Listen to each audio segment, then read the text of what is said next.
Let's go ahead and hit the old go live here. I do have a live chat. Hello, everyone. Welcome to Dark Tower Palaver. We're here for, look at that, May already. What the hell's going on here? I know. How's it already May? It doesn't make any goddamn sense to me. It's going way too fast. Like, that sunk into my head the other day, and I was like, no. Like March maybe, but not May. Yeah. It just doesn't seem right. Doesn't seem physically possible. But yeah, we are here for May, which is Roundtable 136. And got some fun stuff to cover. We were just discussing before we went live here that the next time we come together for a roundtable, we will have seen Boogeyman. Yeah. Or The Boogeyman, I guess, is the name of the movie. It's The. Yeah, The Boogeyman. Oh, I thought it was just Boogeyman. No. Oh, okay.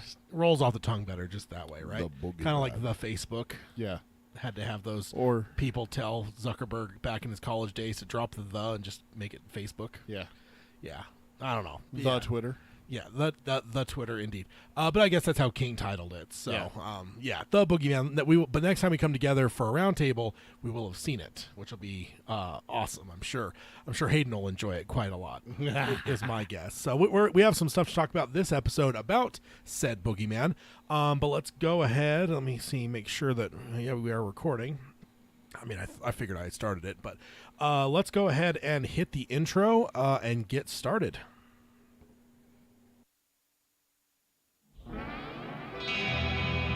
The Dark Tower by Stephen King. The man in black fled across the desert, and the gunslinger followed. Go then. There are other worlds than these. Death, but not for you, gunslinger. It's time we had our own Palaver, I think, and it's going to take a while. And yet, dauntless, the slug horn to my lips I set, and blew. Child Roland to the Dark Tower came. We are content, one from many. Let the Palaver begin.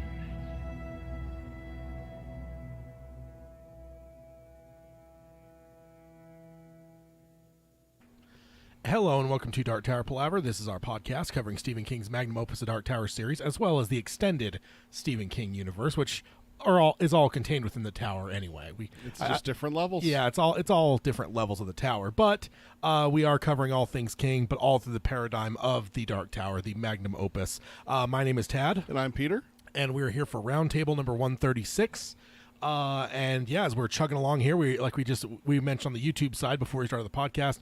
I don't know how the hell it's already May, but here we are. Yeah, It's getting crazy that we're already into May, and summer's just right around the corner. Like, I was just talking to my wife, and it's like, we're going to do this, and we're going to do this in June, and we're going to figure out a babysitter. And I'm like, wait, she won't have school. Crap. Like, it just hit me that school ends at the end of this month, the beginning of next month. That's right there. You can see it. We're almost through that ungodly vacation or day offless chunk between New Year's and Memorial Day. We're almost through all that now. Yeah, we got Memorial Day coming up in a couple weeks. Yeah, can't wait for that. So, but yeah, this is we'll go ahead and dive in with the intro stuff first of all. First of all, we'll warn you about spoilers. We will have spoilers to the all of the Dark Tower books. So if you've not finished those, you may want to stick to our book club episodes. On those, I would say 95% of those episodes are spoiler free. At the very, very tail end, we have a spoiler section that we added a couple. I don't know what, maybe.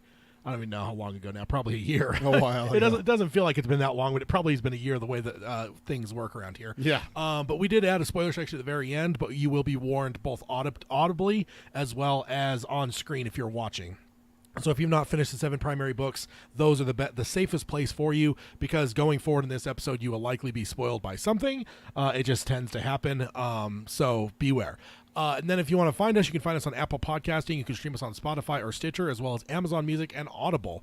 Audible now in the podcast game. It seems like that took them a while to figure that out, that like, hey, we're doing audio stuff. It seems like podcasts is something they would have done like 5 years ago, but hey, better late than never, right? I know, right? And then if you on any of those services, if you could subscribe, rate, and review us, we'd appreciate that. Then if you want to join us live, as we have a couple people in the chat here, Carol, Cody, and Zach are all with us so far, at least that have chimed in the chat. You never know if they're silent folks just hanging out there. My count says 4, which would look about right, but then again, I never trust it because earlier it was showing me 0, and I know for sure Peter was in there. I'm here. So YouTube's always lying to me. It just recognizes me as one of you, not one of the listeners. No, it just knows I've talked a lot of shit on Skynet over the years, so it's fucking with you. Me. Yeah, just messing around with you. Exactly. But if you want to join us live, you can do that over here at youtube.com/darktowerpalaver. We're here every other week to record live, as well as we have our other show that we'll be recording shortly after this episode. You can find us over here at Dark Tower Palaver, youtube.com/darktowerpalaver. Then if you are here on the YouTube side, if you want to like, subscribe, and ring the bell for notifications, it is summer, as Peter alluded to, or we're most of the way to summer. It seems that we usually have some shifting of schedules in the summer. It just tends to happen because of vacations and whatnot, or holidays if you're from over across the pond. Yeah. But yeah, if you want to subscribe and ring the bell, that way if we do move some things around, you should be able to get notifications for it. Sometimes we move things back or forward. It just depends. So those are awesome things to let you know and keep you informed on where we're at with the live streams. Then if you want to find the show notes, you can do that at darktowerpalaver.com. Everything we cover in this episode will be linked over there. I will kind of recap a lot of news articles and stuff if you want to read them in full, and give credit to the folks that are writing these good write-ups in a lot of cases. You can find find it over there to give them the full-on reads. And then if you want to support the show, you can do that at patreon.com/darktowerpalaver. There, if you want to support us at any level, you get access to our Discord server, which has been very lively recently. Yeah, you call them gunslingers, so you get to become a gunslinger. Yeah, indeed, and you can go ahead and send some emojis over to Peter. Just go dad jokes over to Tad. Just send random emojis to Peter throughout the day. It's always a good thing, especially first thing in the morning. Go ahead and send Peter some emojis. You know, I will say you've been saying that for months, and I got to say I'm really proud of our gunslingers. I don't think anyone's just ever been like, "Hey, Peter," and a bunch of emojis. So it's never happened. So I'm very proud of everyone. That makes me feel really good that they, despite your instructions, they still don't do it. And then if you want to contact us, Peter can let you know how to do that. And in the chat, you can also send some emojis if you want to do it live here and watch Peter. That has happened. Watch Peter die a little on the inside as he sees them. Of course, because the Emoji Movie back in the day. Taking the spot of Dark Tower. Stupid Emoji Movie. Best way to reach us is email. We still have our old email, darktowerpalaver@gmail.com, probably for another month or so. Midsummer, I think, is when we said we were going to... Somewhere in there. Somewhere around there. We haven't set a date yet, so you can still email there. But our new email is show@darktowerpalaver.com. And you said we got a couple emails there recently, right? Yeah. Yeah, so we are checking it. We're looking. And then our social media is... the Twitter is @DarkTowerPod. That's @DarkTowerPod. Our Facebook is facebook.com/DarkTowerPalaver. And then check out our Instagram. It's Dark Tower Palaver, all one word with no spaces. And then check out our merchandise. It's tpublic.com/users/Dark Tower Palaver. Pick yourself up a hashtag Tad is Terrible sticker. Put it on the back. Dude, I'm so tempted to get one of these and put it on the back of your car. I might consider that a prank, sir. So I say go ahead. It's not a prank. I say go. It's not a prank. There's no prank involved in speaking the truth. What about King of the Hill when he puts the New York sticker on Hank's truck? Then he pulls it off and he's sitting under the car and pops out and puts another one. Yeah, just puts another one. I love the fact that Dales does that, and then Hank pulls away, and he lays on the ground and just smokes. He doesn't instantly get up or anything like that. He just is like, job well done. You now appreciate such references. I do. I actually watched King of the Hill. So then the other thing I want to hit calendar-wise, if nothing changes, we do have, in a fortnight from now, we'll be back for the first book club of Wizard and Glass. So we'll be diving into a new book. The only thing I want to warn there is it might be a little bit rough at first because with the different varying lengths of the books, we generally get a kind of locked in on what percentage of the book we want to cover that adds up to the right amount for the episode. Diving into a new book, though, that is significantly longer than the last book. The other thing also is that Stephen King is famous for not having the same size subchapters from book to book. Yeah. Book 2, very, very tiny, very, very small subchapters. Book 1 had a little bit larger. Book 3 was hit or miss. It was Yeah. sometimes we had one subchapter for one person. Yeah. So we don't know yet. I have kind of looked. The structuring of this next book's a little bit different than the one we were in. But yeah, so just bear with us a little bit in the first couple episodes as we try to figure out the length. Got to find our footing. Yeah, find what percentages we're shooting for here, because it is a longer book. We'll talk about it next episode. But yeah, just wanted to shout that out there because we're about to start my favorite of the Dark Tower books, Yeah. which means that in a couple years when we're done with it, we'll be getting to your favorite book. So That's we're right. coming right along, and then before too long, we'll be getting to the very end with some horrible things happening. Characters and little furry fellas meeting their end, as well as the hero of the story, Randall Flagg, dying. Just stop it. Just stop. Oi. See, Oi agrees. Flag is the hero, sir. But yeah, that's it for the calendar. I just wanted to let's see, and then we were talking about in August, Roundtable 140 is what we have penciled in for our 10,000-foot view of Went Through the Keyhole. So that'll be that's what we have it penciled. 140. Okay. Yeah, so we're coming close to that ish. And then we are also probably hopefully penciling in late summer, early fall. Hopefully they're going to open the It Experience Chapter 2 because we want to go down there when both are opened and have a live show from Randyland and go experience the It Yeah. escape rooms. So that should be fun, right? I'm sure your wife's all excited to go down and meet She's Pennywise. not going. She's not going. I brought this up yesterday over at my parents' house. We were over there for a visit, and I told them, I'm like, I'm probably going to go to Vegas later this year. And they're like, why? I'm like, oh, they're doing a Stephen King themed escape room, and my wife just started shaking her head, like violently. Oh. And my mom's like, why are? It's got clowns, doesn't it? Like, she knows. Like, everyone knows with my wife. It's just, it's got clowns, doesn't it? And I'm like, yep, it's all about I clowns. certainly hope so. I'm like, Tad really wants you to go. And she's like, no. She was like putting her foot down like that commanding voice. No. And I'm like, oh. So I'll tell Tad. the first thing is we're diving over here into the main part of it all. We actually, I don't know if we've ever done this before, and this actually, we had an email from Chris from Australia that pointed me to this, and it was serendipitous. It seemed that Kaw was not going to let me miss this. It was actually a pretty interesting Reddit post. I don't know if we've ever covered a Reddit post before.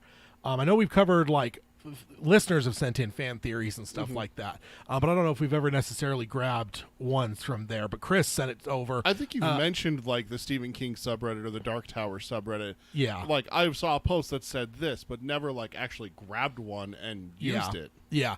So Chris sent it. Was funny because Chris sent it to me email wise. So thank you, Chris. And then it was funny. Right after I got done with that, I jumped on my phone, which is totally disconnected. It's not whatever. I did not even use the official app. Open it up. One of the first things that was showing on my feed there was the same thing. Oh, so wow. Kaw was definitely not going to let me miss You've this. had a bunch of those recently, haven't you?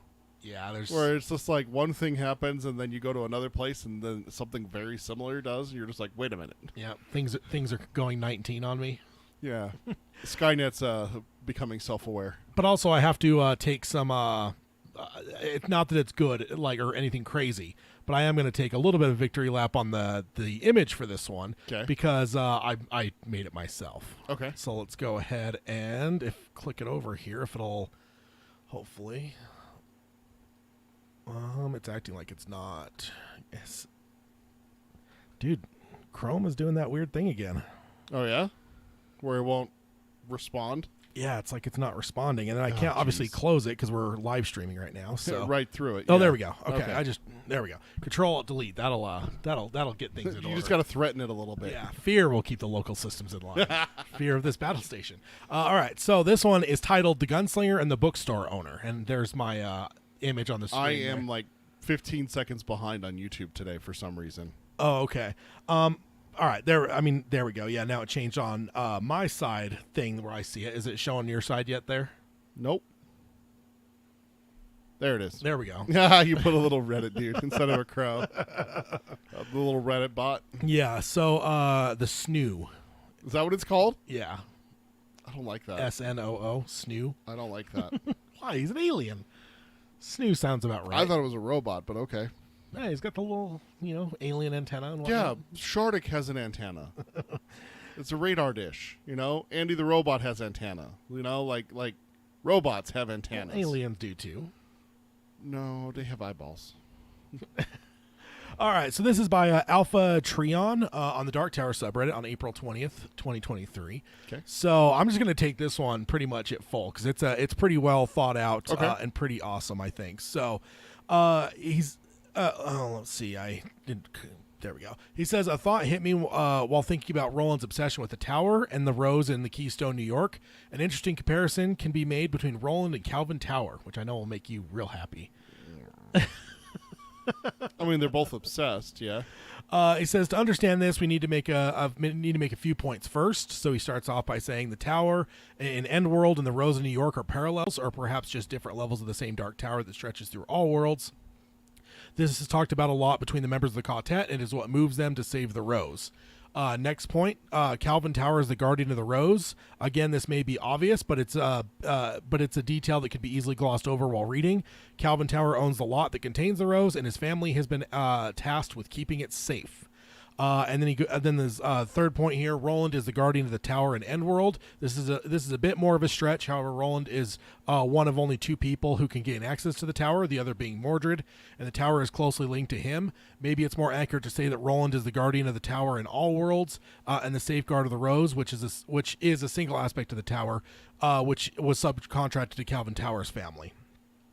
So those are just some initial setups. I think we could agree with all of them there, you know. But again, this is a pretty detailed thing. He says, so if we accept the premise that both Calvin and Roland are guardians of the Dark Tower in some manner, we can compare them. And oddly enough, we see a few huge similarities. And honestly, I've never really put a lot of this together, so I commend this reader here, and this is the kind of stuff I really dig. Good old fan theory stuff. Yeah. He says they both have an overriding obsession. You already kind of alluded to that. So Calvin is obsessed with collecting rare books and frequently sets aside all common sense in service of his attempts to enlarge his collection. He even wrangles Eddie into storing part of his collection in Colibrim Sturgis, and then goes trapezing about Maine countryside, visiting strangers to buy books from them instead of keeping a low profile from the organized crime syndicate that is hunting him. Also, just like one step past that, we see that Aaron talks about how Calvin's in like massive debt because he'll bring a book in, but he'll never sell it. He won't. I think he can make a profit off of some of these rare books and everything like that. He talks about those, how much some of them are worth, but he won't sell. He won't give it up. Yeah.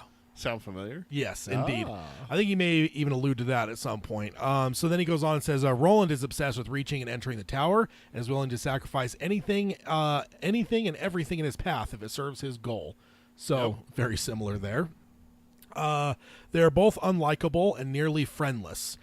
Calvin is said to be friendless except for Aram Deepno, who is the only one who can talk some sense into him without browbeating him.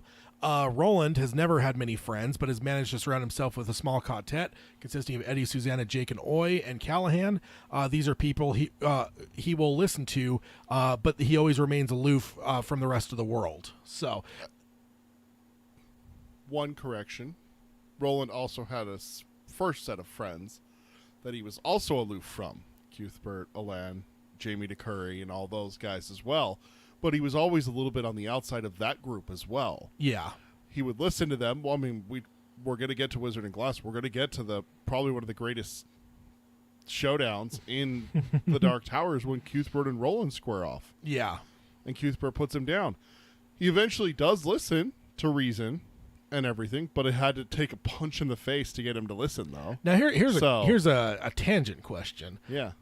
Was Roland always aloof with them, or was it the fact that he got his guns so much earlier than the rest of them that kind of, because most of what we see of the story with him is after that trial, and I just wonder if that kind of put him aloof from them, because it's like now he's no longer a student with the rest of them, but he's an apprentice gunslinger. They talk about it before in Gunslinger that he actually is aloof from them a little bit because of how he feels about Hax the cook. Cuthbert can't stand it. Eventually he's like, I want to leave, and Roland's like, I could have stayed all day. There's something different about him, and he may not be like completely like separated from the group, but he is the outlier from the group. I mean, they talk about how he's not as sharp in classrooms, and he can't think around corners, and he has no sense of humor. He has no sense of humor. He's a plotter, and he's one of those like a bull, puts his head down and pushes like an ox puts its head down and just pushes through Yeah. everything where everyone else would be looking for a way around. He just nope. That's where I need to go. That's where I'm going, and fuck everything that gets in my way. Yeah. So I think he was that way always. I think that's just Roland is Roland. Yeah. Yeah, definitely more of an introvert. Yes. He unlike, Eddie. Cuthbert or Eddie. Exactly. You always have that Tomato, extrovert tomato. that grabs the introvert and is like, you're coming with me for adventures. Yeah. Yeah, indeed. So the next one, they're both failures at what they're supposed to be doing because of their obsession. So this is, and again, this is, I think what I love, before I dive into these points here, because this pretty much carries us through the rest of it, I think. Okay. But one thing I love about this is I don't think most of us have ever connected this. And what's funny to me is I think we all hate Tower for his failings, but most of us forgive Roland for his when they're so similar. For the most part, I mean, the thing is that there are some things that Roland does, and we've talked about this. Like, perfect example that just popped into my head for us is that we were talking about a straight adaptation of Gunslinger would not work if that's your ending. You can't have the ending of the film, the hero sacrificing a child. Yeah. That doesn't work, and we've talked about this several times. He's an asshole. Yeah. Like, full on jerk. Like, he kills the child. Like, he could have saved him, chose not to, killed him. Like Yeah. That kind of thing. So I think there is a little bit of, like, we've talked about it before, and there's like, okay, he kind of redeems himself. See, I don't know if Tower ever redeems himself, but Roland does. Roland is like fully ready to sacrifice himself for Jake, but the choice is taken out of his hands. Yeah. That kind of thing. Like, but it's not like we're like gritting our teeth Yeah. at Roland until that redemption, though. I No. think we're all very easy to forgive him for most things. I think it's because you can see that he's on the path of redemption. I don't know about you, but in book 3 is when you start to see the turn. You see the insanity. Oh, You bring yeah. down the walls, but then he also goes and rescues Jake. He's like, I'm going to keep my promise to you. I'm not going to let you fall again. Yeah. And he keeps his word, and he goes and saves Jake. Yeah. So from book 3, book 1, damnation. Book 2, coping, the 5 stages of grief, like, oh my God, our hero's an and asshole. Poisoned by. And he's also, for us. Oh, Our yeah. journey dealing with this asshole that is a main character. We go through the 5 stages of grief at some point in book 2, where it's, God, you're such a prick. I had that when he was being a jerk to Eddie. You had that when he, actually, I don't know if you ever got mad at Roland in book 2. No, Eddie, on the other hand. You got mad at Eddie. That's right. You got mad Because at Eddie, not Roland. Roland's right. He did leave the gun with her. He did leave the gun with her. Damn fool. But at the end of book 2, it's kind of like okay, now we got a group, we got a trio. And then in book 3, Jake comes back and it's like, okay, then we start to see the redemption arc for Roland. I think the one thing I would say, though, is I don't know, at least for myself, who I could speak for. I don't think I interpreted Roland's gradual progression in the first time reading it. No. I think it was more of like the second time and really trying to comprehend and put the ending in context. Sure. Is where I come up with the whole idea. And I think that's where you start to see, because it is a gradual change for Roland. It's not just like he's immediately ready to, Oh, no. Because even where like he wants to like fix his brain, potentially help Jake from it. At the same time, Eddie's calling him out, where it's like, if any of us stand in the way of your tower, you're gonna let us die or kill us. And like, Roland doesn't deny it. Roland doesn't deny it. So I think King keeps it all right. So I think on rereads, I totally agree with you. Right. But the first time reads, though, even the first time read, I think is where you could really look at it and go, You still think he's an asshole You, until like- book 5. like every one of us wanted to punch Yeah. Calvin in the face. Every yeah. single person that's ever read this series has wanted to just either grab him and shake him. Still maybe- do. I still do. But it's like with Roland, I think there's times where we're like kind of disgusted by some of his actions, but I don't think we ever like hold them for a long period of time enough to like hold them against him. It's interesting how we treat different characters when they kind of have some similarity, which I didn't really fully grasp until this post. But so Calvin is a bad businessman. He's a bookstore owner who refuses to sell books because he is too obsessed with collecting them. This leads him to financial trouble, and it makes him vulnerable to Balazar and the Somber Corporation. That's the only reason he gets involved with them is because he's so desperate to keep collecting. Yeah. So Calvin is also quite a bad guardian of the Rose because he ultimately lets himself be pressured into entering a contractual agreement to eventually sell the lot to Sombra. And then it says in parentheses, the only reason the process took so long is because Calvin's obsession of hoarding behavior apparently also extended to the lot as well as his rare books.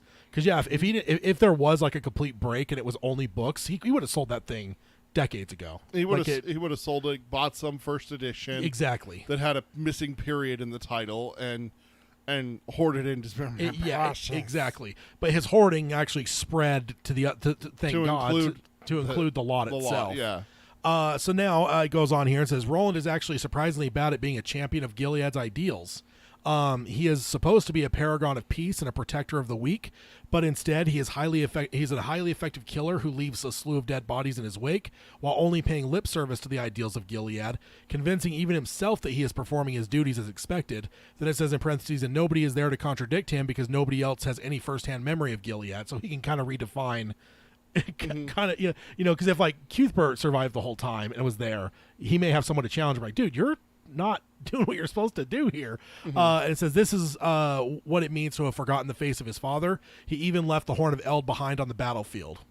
So again, kind of looking at it from the perspective of he becomes so singular that he just, I don't know, I just like of course going back into like his kind of salvation path in the books, we see him kind of return a little bit, but we've talked about it where it's just like you don't hear until books 5 the whole idea of like, if we're asked, we have to help. Like, I just think like, so if someone in Tull had asked him for help, do you actually think he would have done it? I don't. I think that he was just too close to the Men in Black. Yeah, I think that so I think again that turns into part of the thing where it's like if we take the whole series, whatever, including him as he's getting more closer to redemption, and maybe the elements of what a Gilead Knight should be become more closer to what he is. We may give him credit for that, but then we're throwing out the whole earlier part of the books where it's like he just isn't, like he's like, I mean, even like we just covered the river crossing folk. Like he was the one that was like, no, we got to get out of here. We can't help them. Like we can't. We'll get stuck here. We can't settle and stay. Actually, that's Eddie that says that we can't stay.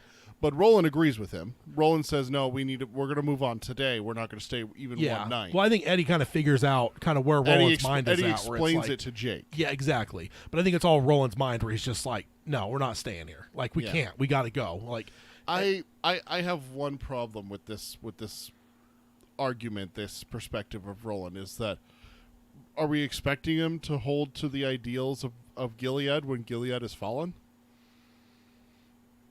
I mean, that's where the question comes in. Is like when we find him, when we're introduced to him in book 1, his sole purpose is to get to the tower and save the tower. Yeah, we only find that out retroactively. We don't find that out until what, book 4?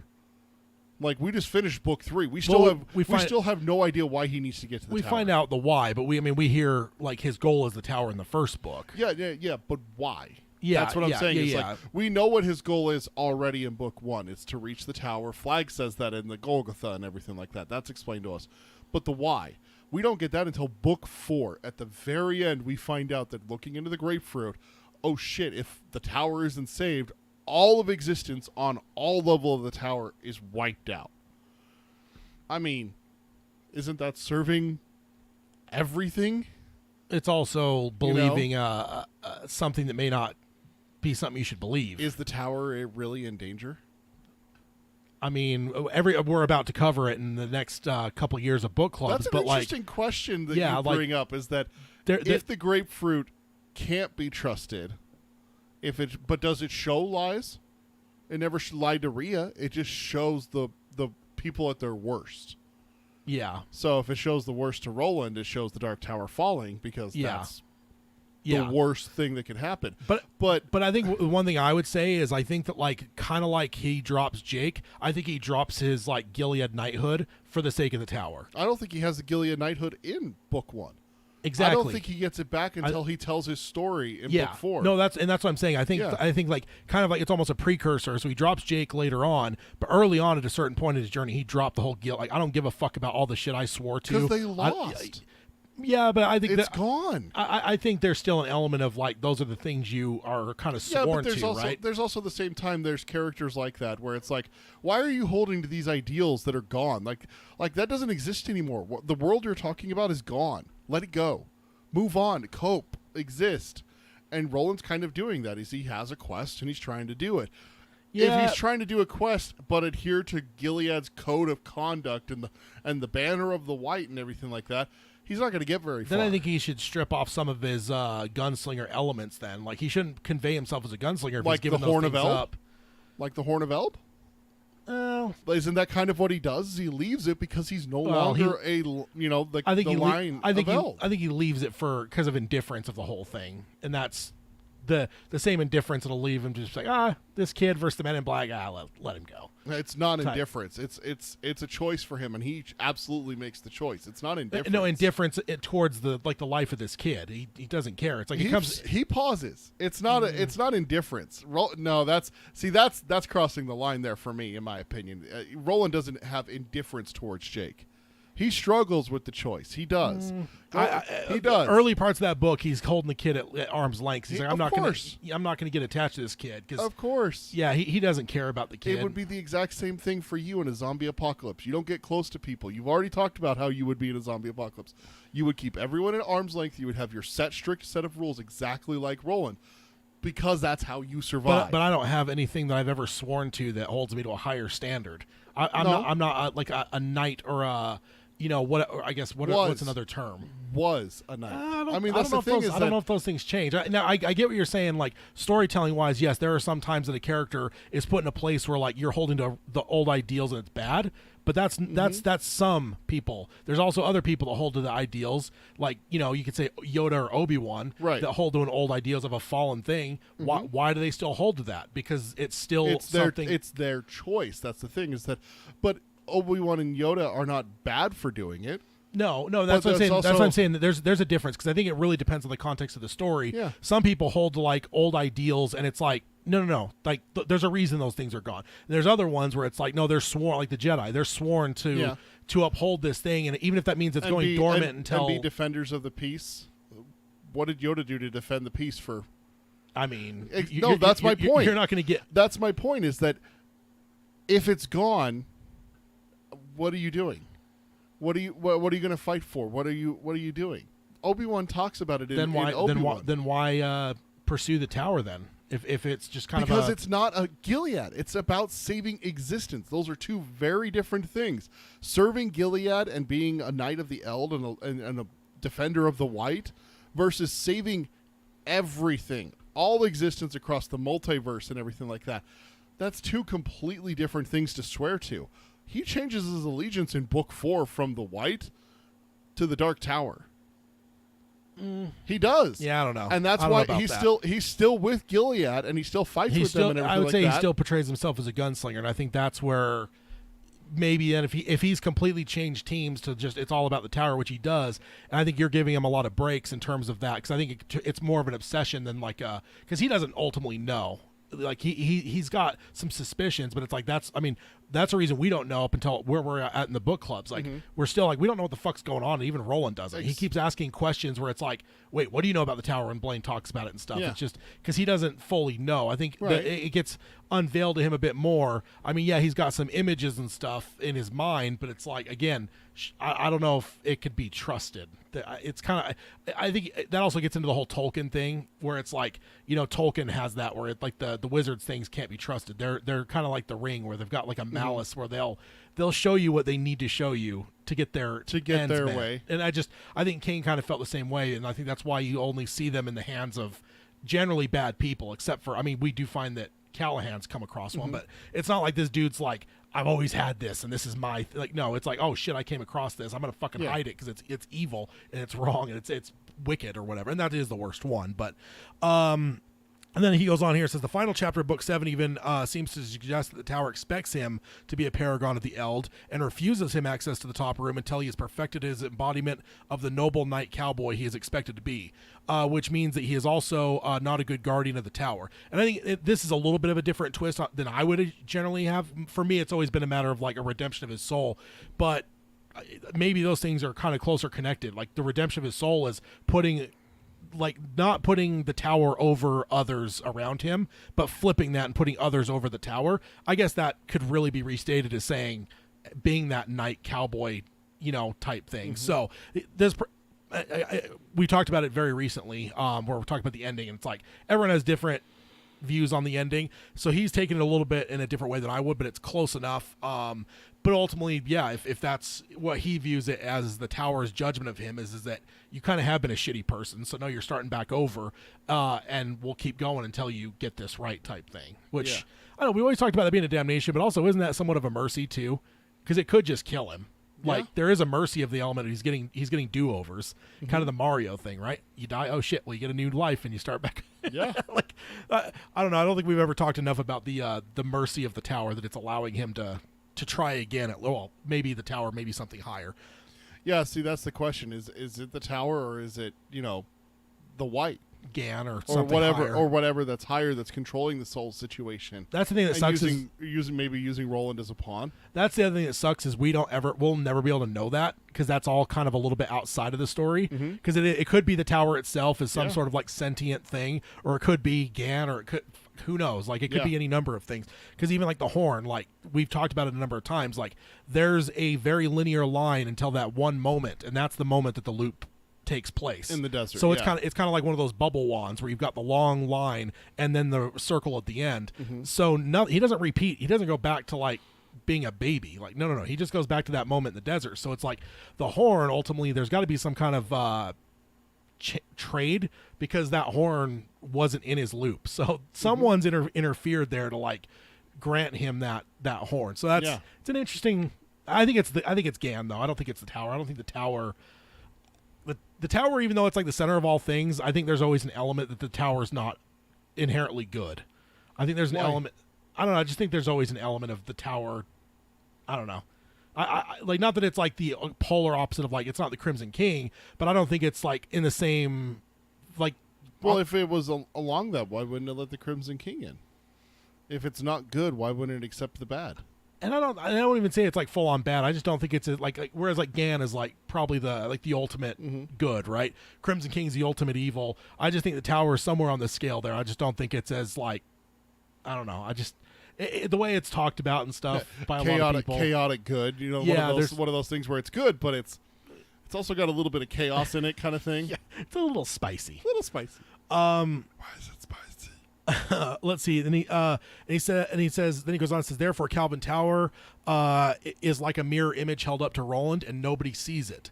In their dealings with Calvin, Roland and Eddie, especially Eddie, are greatly annoyed by the man's stubbornness, irresponsibility, and detachment from common sense. Jakes describes Calvin as a man who can be quite difficult, but none of them question Roland's path to the Dark Tower in the slide in that same way. Like nobody actually looks at Roland in that same judgmental way as they do Calvin Tower. Eddie does, like, every step of the way. He questions him on things, but he never... Dude, you literally just talked about how he calls his bullshit in book 3 and says that if we ever get in your way, you're going to fucking kill us. Yeah. That's calling him on his bullshit. That's the exact same thing with Tower. Calling him out on his, like, at the root of his actual obsession, like it does with Tower. Like, like for them, like, it's like calling him out in terms of, like, hey, you're risking, like, the problem is that Calvin doesn't really know the importance of the rose, but that's the thing, is you got to take it with a grain of salt. Roland has this idea from the grapefruit that he has to save everything in existence. Yeah, by getting to the tower and saving it. Tower is just told, hey, protect that lot. Yeah, not even the rose. Not even the rose. Just that lot. Keep that lot. Never sell it. But I think that, like, when it comes down to, yes, Roland gets called on some elements of his bullshit. Yeah. But his true root bullshit of his fucking Tower obsession is never attacked in the same way that it is with Tower. With Tower, every single one of them attack him at the root level where it's like, dude, you're a fucking moron. None of this shit that you're obsessed with fucking matters. Because it's two very different things to be obsessed with. If Tower was obsessed with the lot and the rose, they wouldn't have a problem with it, would they? It's the fact that he's obsessed with collecting books. Roland's obsession is not the bad thing to them. They think the same thing that Roland does because they need to get to the tower and save it with Roland. That's the reason why they call Tower on his bullshit. But I think because he's not doing what he's supposed to be doing. But and the funny thing is that the way he points out, like, Eddie especially hating Tower. It's funny because like he's hating the things in Tower that drive him nuts about Roland, but he doesn't make the connection where it's like Roland is as much failing in some ways as Tower. Like, yeah, Eddie fights against Roland on certain things, right? But I just don't like. I'm surprised Eddie isn't the one to make the connection in the story where it's like, wait, Roland, this guy's like the same fucking thing as you are. You guys just have but again, the thing is that he sees the necessity of getting to the tower. He talks about it in book 3. We just covered this part of it. That if Roland falls, the 3 of them, the 4 of them with Oi, would still try to get to the tower because they know that something's wrong. Well, 2 of them at least. They believe that Eddie and Jake are fully committed, but Susanna's only Susanna committed would to go them. with, and Oi would go with Jake. Yeah, and it would be the 2 committed to the 2 following their companions. Yeah, exactly. The 2 that are connected to the people. But it's I think and that's the difference here is that Tower is doing something that is not related to the lot. He's doing something. This would be like if Roland was obsessed with stopping and saving people. Eddie might call him on his bullshit. I mean, he does it in book 5. Dude, do we really have time to do this? Shouldn't we be getting to the tower and fixing it? He calls him on it. So, in a way, Eddie's trying to keep Roland on the path to the tower, which is what he's supposed to do. He gets so frustrated with Calvin because Calvin's not on his path to the tower, if that makes sense. Like protecting the lot is his path to the tower. That's why Eddie gets so frustrated with him, is because one is doing what he's supposed to do, and when he stops, he gets frustrated with him in the Wolves of the Kala, and Tower never does what he's supposed to, which is why Eddie is so pissed at him. Because he has the shining example of what Tower should be. It actually kind of works with this guy's theory, is that I have Roland. Roland wants to get to the tower. This is what Tower should be.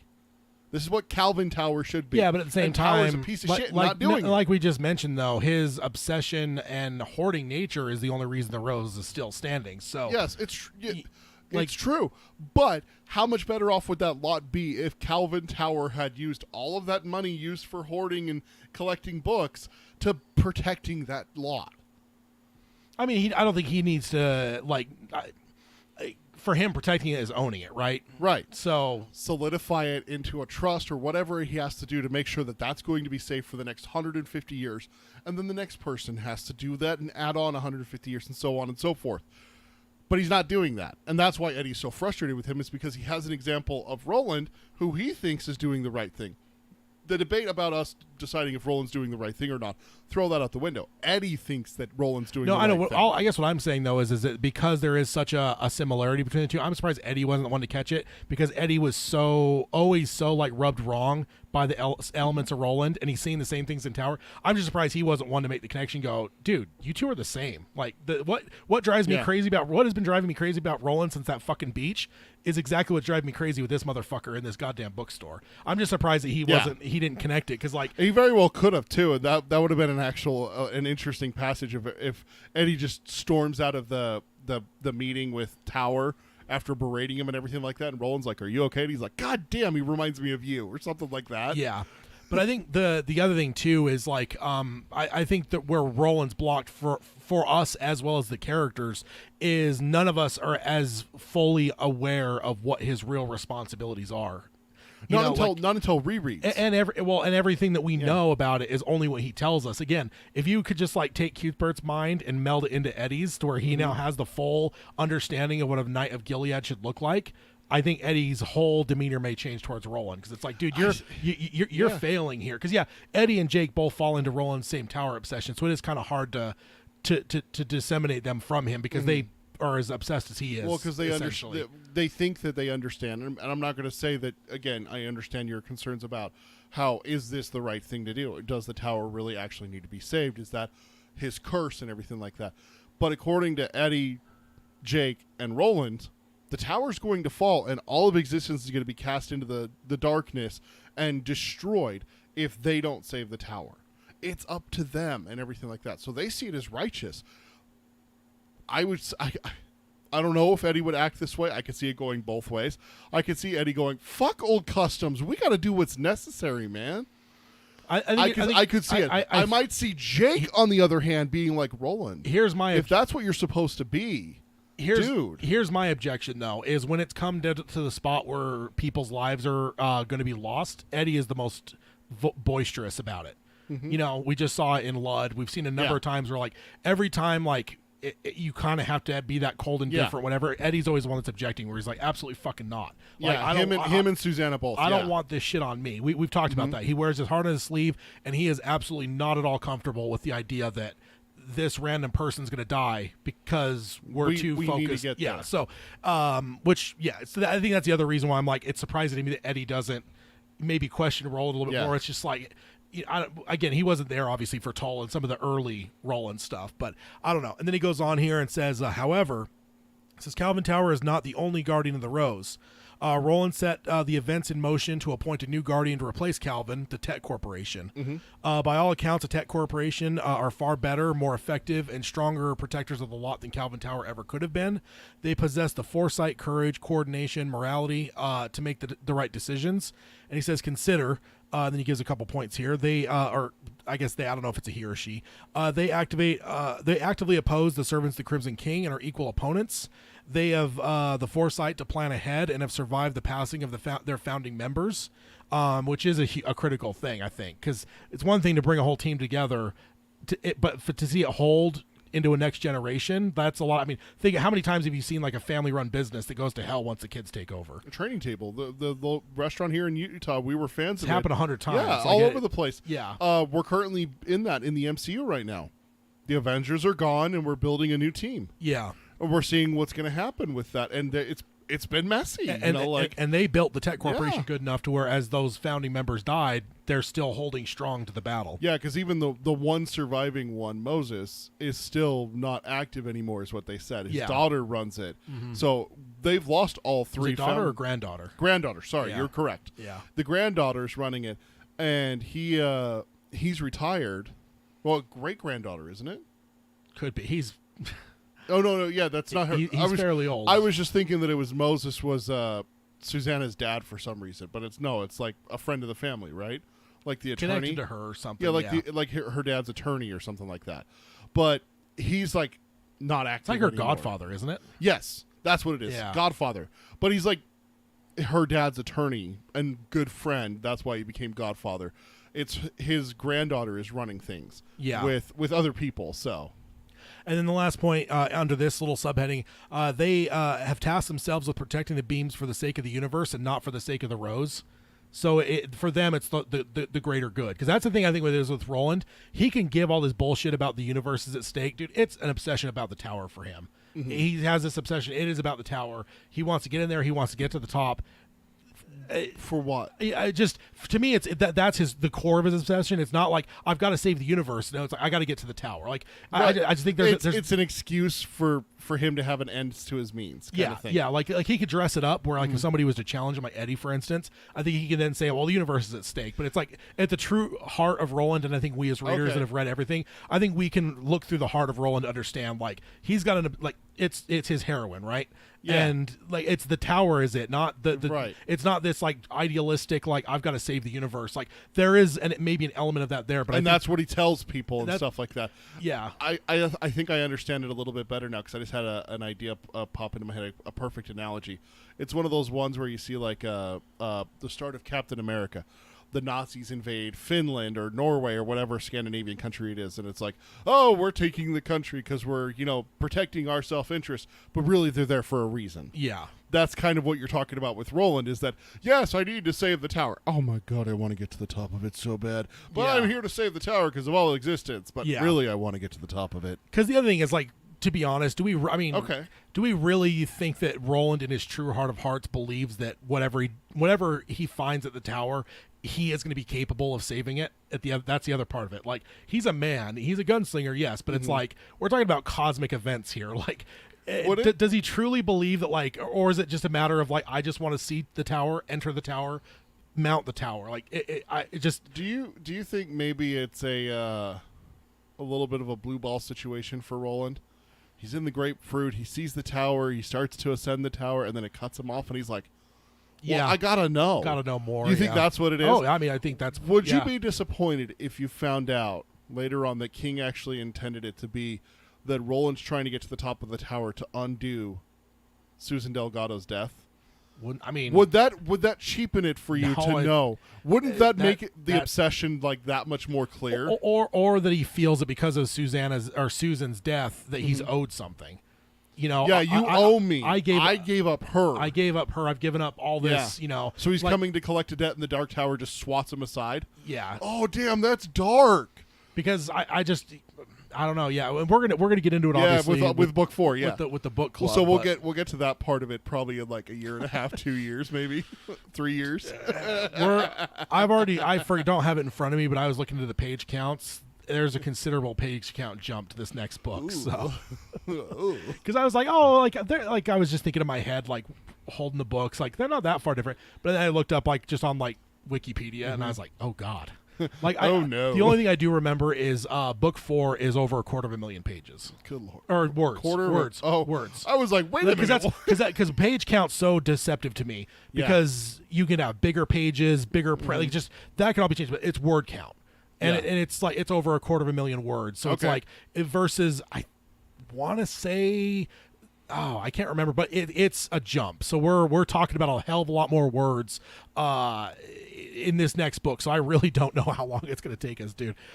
The other thing is I need to recap when do we actually started this book 3? Yeah, because I don't remember. I feel like I would say it's been like 2 years, but it's probably actually been like 3 because that's the way time works in our minds. But Carol asked in the chat, it doesn't reset far enough to prevent her death, though, right? See, but Carol, the thing is that Roland isn't aware of the loop. Yeah, he doesn't. He just thinks that he's getting to the tower, and what I'm picturing is, I'll grant you one wish, that kind of thing, or like you said, he's going to demand it from whatever the hell's up there. Yeah, I demand you fix this shit, or you owe me something to make up for everything that I went through. I've lost. Yeah. So, and I don't know. I mean, I don't think we're actually given that, but I think that does that not fit Roland's mindset a little bit, in terms of which is why he keeps going after the beams are safe. Yeah, it's because now it's what I'm owed.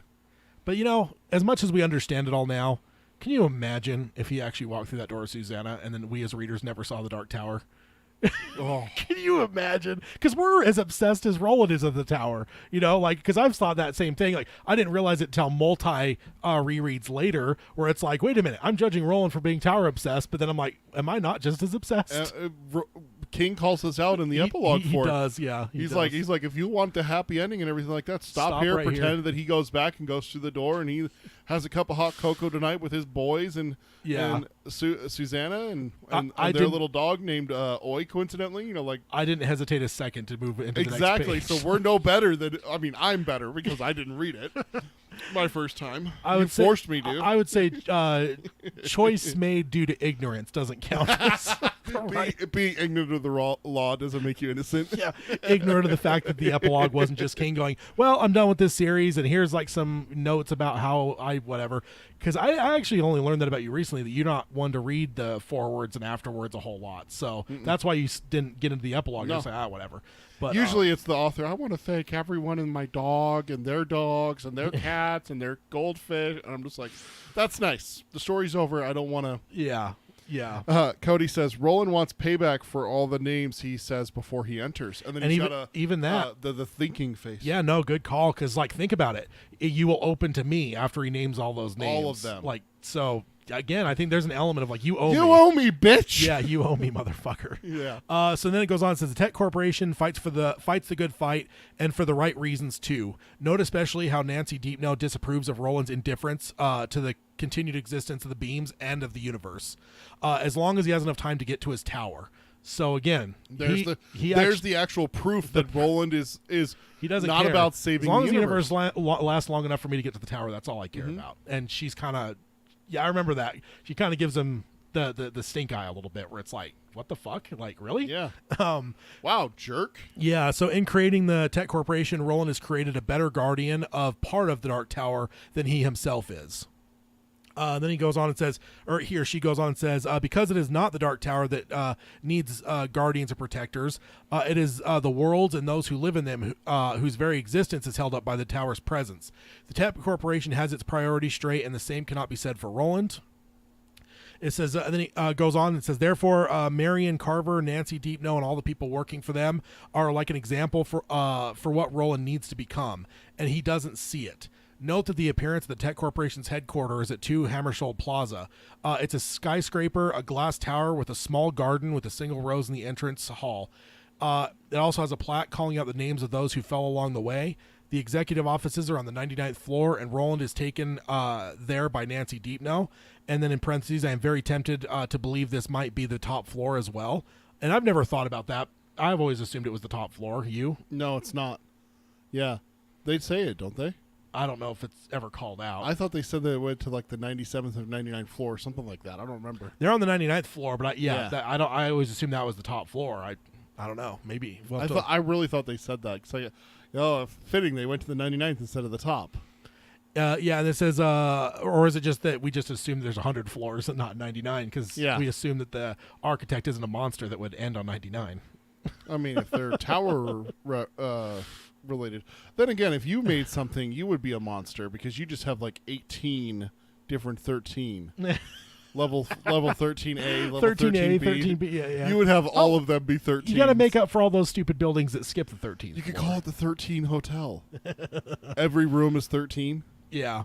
And it goes on and says, also note that Roland's companions, Oy and Irene, remain outside. Can you see what I'm alluding to here? 2 Hammersholt Plaza is an embodiment of the Dark Tower itself.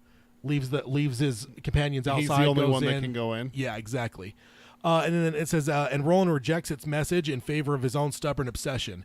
Maybe it was not his tower after all, but at the very least it was an aspect of the tower telling him what was expected of him. And Roland not only disregarded it, but completely missed that there was a lesson to be learned here. Because again, just what he or she just outlined is like, they're doing the right thing. You know, they're fighting the good fight, you know, front line, large scale, like, you know, helping the world fight more Central Positronics. So, but Roland and honestly, a lot of us readers kind of missed that. That was kind of an example. It's like, we're doing the right thing here. Yeah, what are you doing, Dick? Yeah, what are you up to? Cody says in the chat, there's a song that has him saying every one of the names and telling the tower to open to him. I'll have to look it up. 1999 is the magic number, so ending on 99 might make sense. Yeah. Yeah, no, certainly. It's true. We'll have to look into that in terms of how many floors there are. If it even calls it out. Yeah. And then it says, until Roland heeds the lesson and becomes a counterpart to the Tech Corporation in Endworld, the Dark Tower in Endworld will keep sending him back to the beginning. Which, again, it's very similar to what we've always said, is there's a redemption involved. This person's just taking it as the view of the redemption is that you need to become the gunslinger of Gilead for the world that you're in. Like, we can help, we can protect this world. The tower can kind of protect itself to a point. You need to probably get to the beams and stuff, but you need to help the world, like in that world in a way, because that world's completely lost at this point. We're talking about the one that has Toll in it, the one that has Lud, the Yeah. one that has the Kalas, the one that has Yeah. Empathica. Yeah. Those world that world is what we're talking about. Good old Happy Dandelo. He is taken care of. He is taken care of. And then closing it out here, maybe this time with the Horn of Eld to remind him of Arthur Eld's ideals, he will remember the face of his father and do better. After all, even Calvin Tower contributes to the Tech Corporation with a genuinely good idea. Do you remember what that is? It's a really good idea. I don't remember what it is. The psychics, using the psychics to tell the future. That came from Mr. Tower. So, and again, this is kind of an interesting thing because, again, it's very similar to what I've always felt at the end. Like, it's ultimately about Roland's redemption. Again, this is just taking it from a slightly different angle of, like, whatever. So it's kind of interesting. And there's an update. It says there's one more thing I feel I should add. A key difference between Calvin Tower and the Tech Corporation is that Calvin is just a single man, while the Tech Corporation is a group of people united by a single goal, a quartet. Maybe part of the lesson for Roland is that he should embrace his quartet and become one with them rather than being aloof and din. They need to reach the Dark Tower all together, with none falling along the way, and they must either all enter together to become one with it, or leave together to serve it from the outside.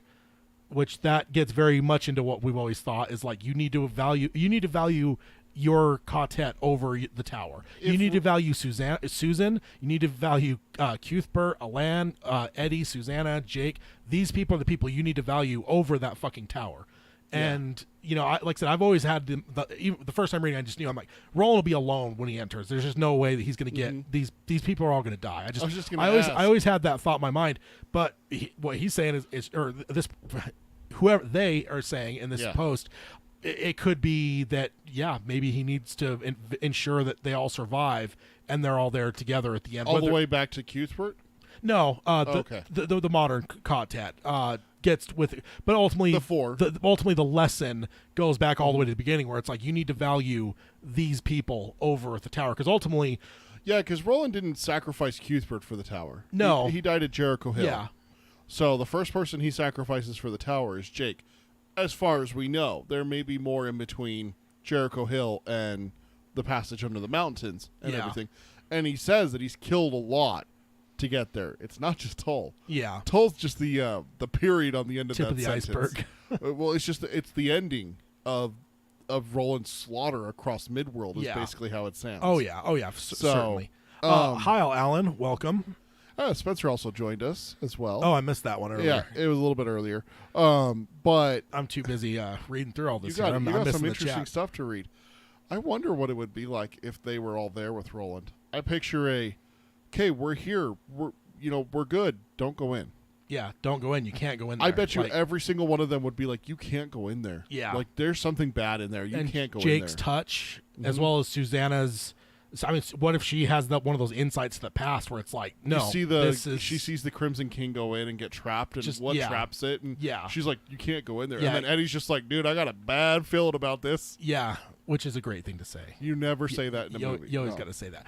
But yeah, ultimately, it goes back to kind of what I've always said is his redemption is through that door. If he keeps the whole Kotet alive to the tower, and then they choose that, like, hey, it's all safe, we don't need to go in there, they could retreat to safety. And maybe even what this post is saying is start gunslinging the fucking end world and keep it, like, maybe try to return an element of Gilead to this world. Bring back the white. Yeah.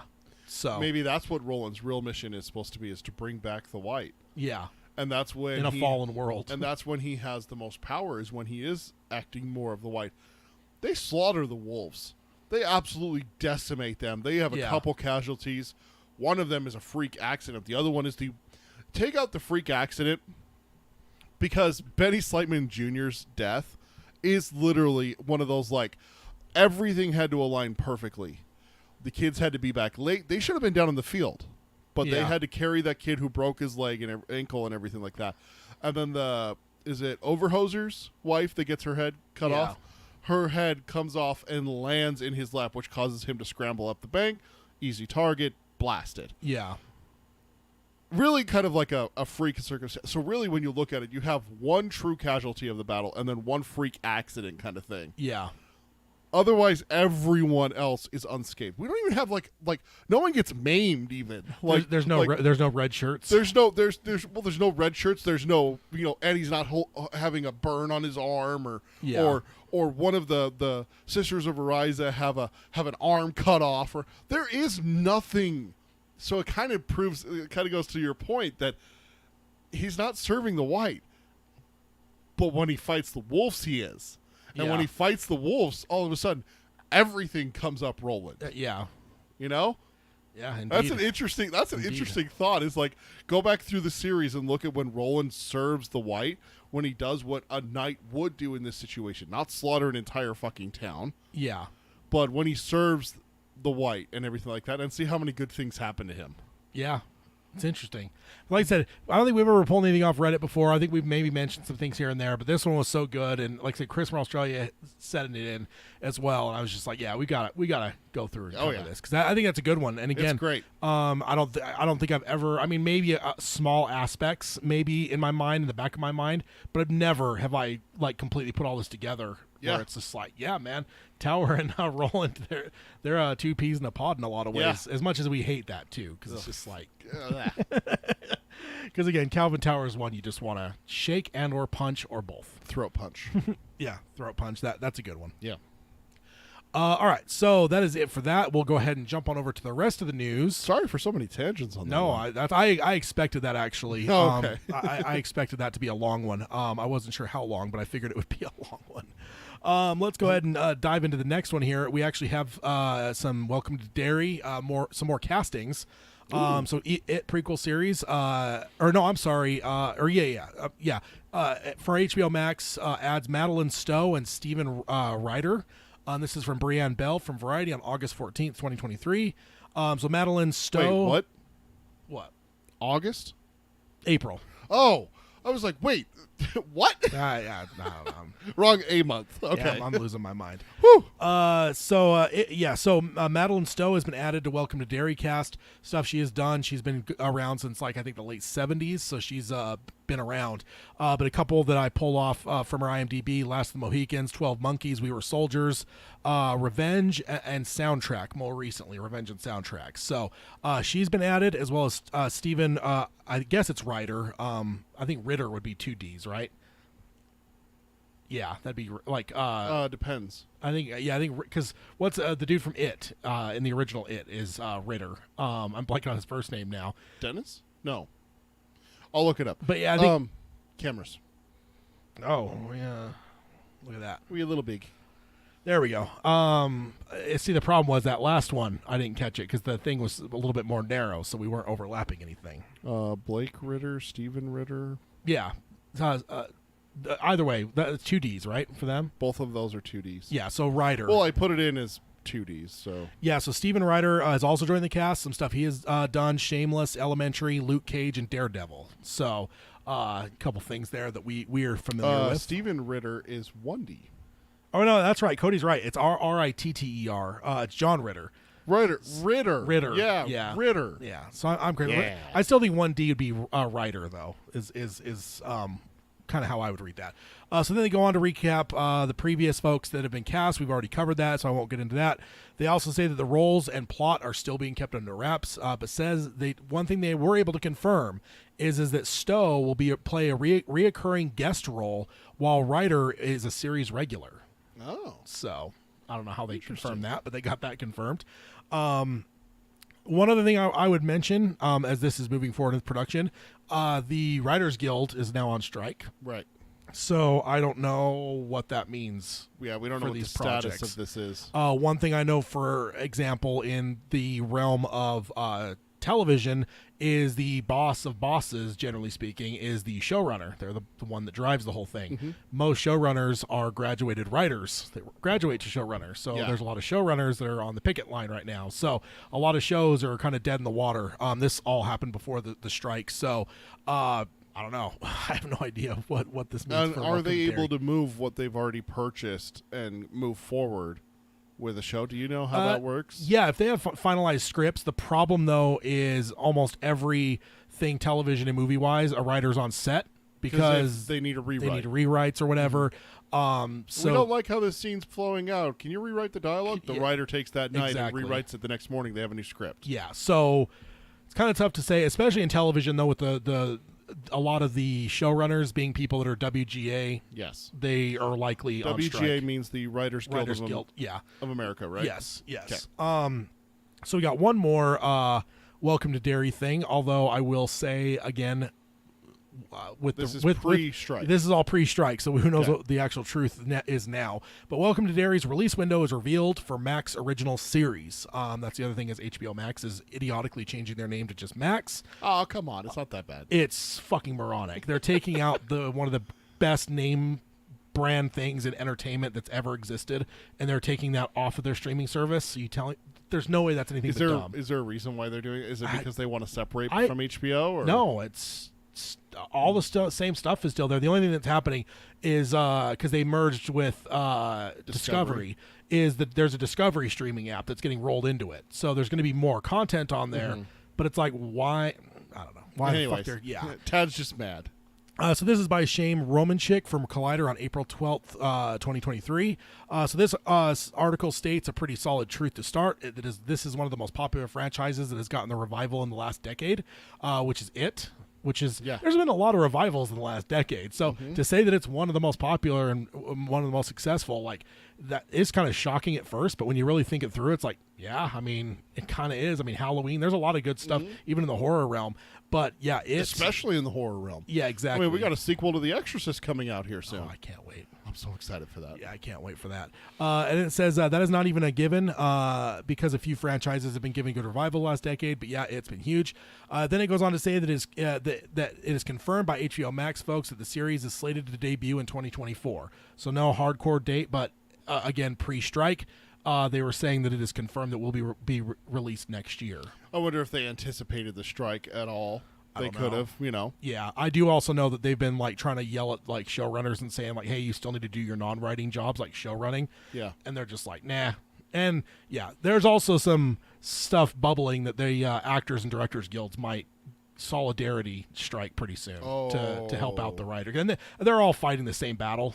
So get the corporate people to open their wallets. Yeah, because if the actors, directors, or IATSE or whatever, which is like all the your carpenters, your light people, like the costumes, makeup, all that stuff. Like if all those people, like the whole thing's gonna grind to a halt. So who knows?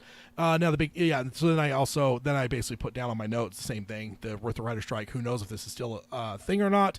And then it says that this was announced, though, as part of the announcement for the whole Max rebranding. Yeah. Is it said part of that is 2024 Welcome Dairy will be coming to this service. So yeah, because it changes this month from HBO Max to Max. Yeah, so we'll see.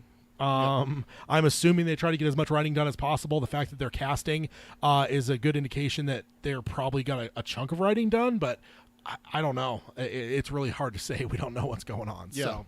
Alan says in the chat, Discovery is good for trucking and house shows. Yay, Discovery. Do they have true crime stuff too?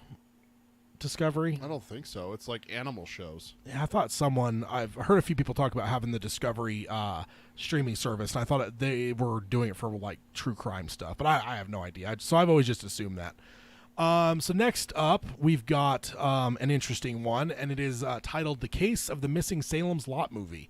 And this is by Scott Wampler from Fangoria on April 25th, 2023. Scott is part of the KingCast, one of the halves of the KingCast folks, and writing for Fangoria, which has got to be a geek's delight to write for one of the most iconic horror magazines. I mean, I think it's now a website as well. But before you go any further, yes, Discovery Plus is huge into true crime. Okay, that's what I thought. I searched Discovery streaming plus true crime, and first thing that pops up is like, Discovery Plus is the best place for true crime. I'm like, oh shit. Yeah. Why am I not on it? Well, you'll be getting it soon if you have HBO, because it'll convert. Yay.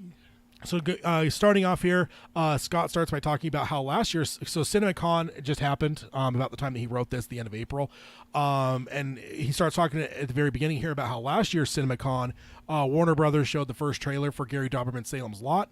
I will interject by saying that CinemaCon is basically a hype session for studios to wow theater owners. It's largely an industry event, and it's not like an open con like Comic Con where it's for fans. The only people that are there are like theater owners, and then they'll have some journalists there, and that's about it. Can I get an invite? I doubt it. Damn it. So Scott mentions that this is the first film adaptation of Salem's Lot that was announced, or this first film adaptation of Salem's Lot was announced way back in April of 2020.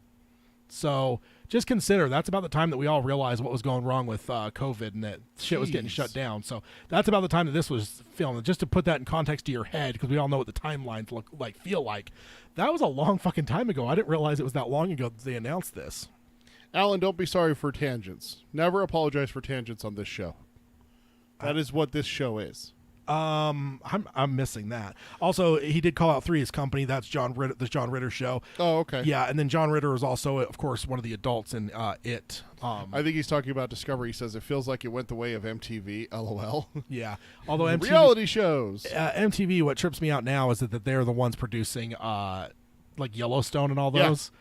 And it's like it threw me off. Super blue collar thing, and it's got MTV at the beginning. It's like, it wait, threw what? me off so bad the first time I turned on Yellowstone. It's like MTV, and I'm like, wait, I actually turned on the wrong thing. I thought I turned on the wrong thing the first time because, yeah, very strange. So then he goes on to mention last year's CinemaCon, he got a good reaction from the trailer that they showed to the journalists who were there, saying things like it looked, quote, great, quote, terrifying, and, quote, eerie, creepy, and full of Bill Camp. So those are some of the excerpts from journalists that saw the trailer. Then why don't we have it? I don't know. In 2022. What studio made this? Who do I need to kick? Warner Brothers. I'm going to go second worst studio right now for me. I don't know, man. They're pretty bad. Sony. I don't know. Sony's so much. I'm still not over Dark Tower with Sony. I Sony need to go kick someone for Sony that. has not taken a completed movie and thrown it in the garbage and not let it be released like Batgirl. That's pretty bad. Yeah, but was it going to be good? I mean, I don't know. Was it? I don't know. There was a lot of people that thought that it was. If they don't release this, they drop to they overtake Sony for my worst studio. So then he recaps that it was originally set for September 2022, but then it was moved to April of this year. In fact, the weekend that it was released, this article was released was supposed to be opening weekend for Salem's Lot. But WB pulled it off the schedule and put Evil Dead Rise in its spot. Evil Dead, of course, which did strong numbers. I think last I saw it was over 100 million. So nice. it has done some good numbers there. Then we arrive at this year's version of CinemaCon. Warner Brothers displayed a stuffed slate of films. And the villainous head of Warner, David Zaslav, said that they have seen the error of their ways, and they will not be debuting films day and date on HBO Max or whatever the fuck it's called this week. Because he's the one that's got taken over since the Discovery merger. He's the one that killed Batgirl and all that kind of stuff. Yeah. I don't know if he used a gun to put her in a wheelchair Stop or anything. it. But... Shame. I don't usually push buttons on this show, but Shame. shame. Hashtag Tad is terrible. But he was very against, because remember HBO that one year put every big movie out on HBO Max instead of theaters. Yeah. Remember that was during COVID. They were the big ones that did Wonder Woman 1984, Godzilla versus Kong. Yeah, that whole year of stuff. So he says that was a mistake, and he's pretty clear that theatrical is the only way they intend to do things at Warner going forward. The panel went on for hours, including things like Furiosa, Meg 2, Barbie, The Flash, and a bunch in between. But curiously absent from the entire presentation was Salem's Lot, Son of a bitch. which back in November was rated by the MPAA, so they at least paid to get that done. But they still have no release date. Scott then puts it in context. We're not talking about some obscure film here, but an adaptation of one of Stephen King's most iconic novels with a pretty damn good cast and a director with plenty of horror experience.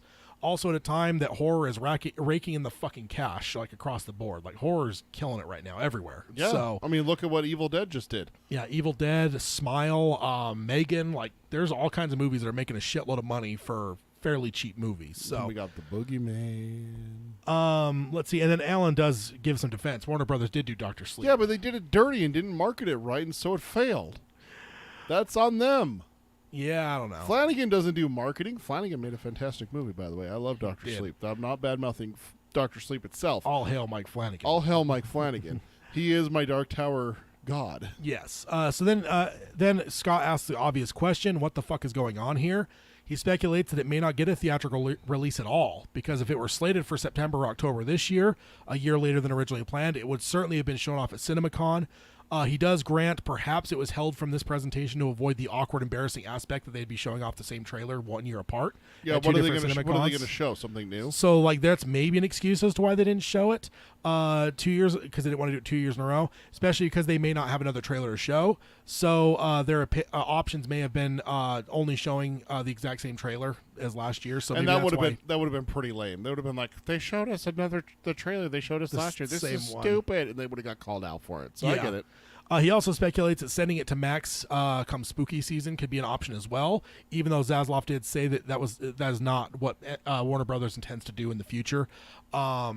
So, yeah, I don't know. That is a possibility. He then brings up the worst possibility that Zaslav could Batgirl Salem's Lot. Is that going to be a thing now? This is where he Batgirls it and kills it. Yeah. Or it could be slated for another round of reshoots, but since it's already been rated by the MPAA, that is not super likely. It is not out of the question, and it could explain the radio silence as this film is wrapped a while ago, and reshoots would require them to rally the entire cast back together, and these are obviously folks that have whole lives and other They've jobs. moved on. They've moved on. We don't want to have a mustache situation here. Yeah, exactly. So And Warner Brothers dealt with that. So scheduling reshoots could be really hard and be a very difficult task to line up, which could explain why we haven't heard anything, because maybe they're just like, we're going to plan some reshoots, but we they're not basically radio silence on us because like Yeah. we don't know how long that'll take, so we don't want to tell anyone anything. We'll just whatever. We're just not going to mention. Hopefully, no one asks. Yeah, and then Scott wraps up by saying, we concert readers have been excited for this film for 3 years now, and the continued silence could be a liability for the film. We are all confused by what has been going on, and an explanation or an update would probably be wise. So, If it is going to get released in September or October, I expect Warner Brothers to release something in the next month or two. you think? If yeah. I don't hear anything by July 1st, I'm considering it dead. Yeah, I'm already kind of, I don't know. We'll see. It's dying. Yeah. It's dying. July 1st, if it's not, And look at this happy guy on the screen. We don't Stop want it. we don't want him to die. I want him to die. No, he's great. He's already dead. He's happy. I want him to die again. He's smiling, for God's sake. He is not. Tad, we talked about this at work the other day. There is a difference between baring your teeth and smiling. Nah, Fluffy and Creepshow was just smiling the whole time. No. So next we have Boogeyman Corner. There's a bunch of stuff out about Boogeyman. It's less than a month away, so this might just be disguised marketing as well. I will grant that up front. There's a lot of news articles being put out about the Boogeyman right now. Some of that could just be kind of like underground marketing. Like they're not overtly saying it's marketing, but they kind of are marketing it at the same time. So that could be a thing, but hey, I want to cover it because it sounds fun. Sure. Like I mentioned early on, by the time we come together for another roundtable, we will have seen it. So a couple days prior or the day prior. yes, indeed. So first one we've got here. Stephen King saved Boogeyman from a direct-to-streaming release. Thank you. Yes. So this is by, and I guess King should get partial credit. The headline here is a little bit more trumped up than it probably should be. I think King deserves partial credit, not full credit. So Andrew Houseman from Slash Film on April 17th. I almost said August again. April 17, 2023. Maybe August is just in my head. Why do you want it to be August so bad? I don't fucking know. It's the hottest month of the year. Don't do that. Yeah, I don't want that unless I'm moving to Alaska for a few months. That's what I should do.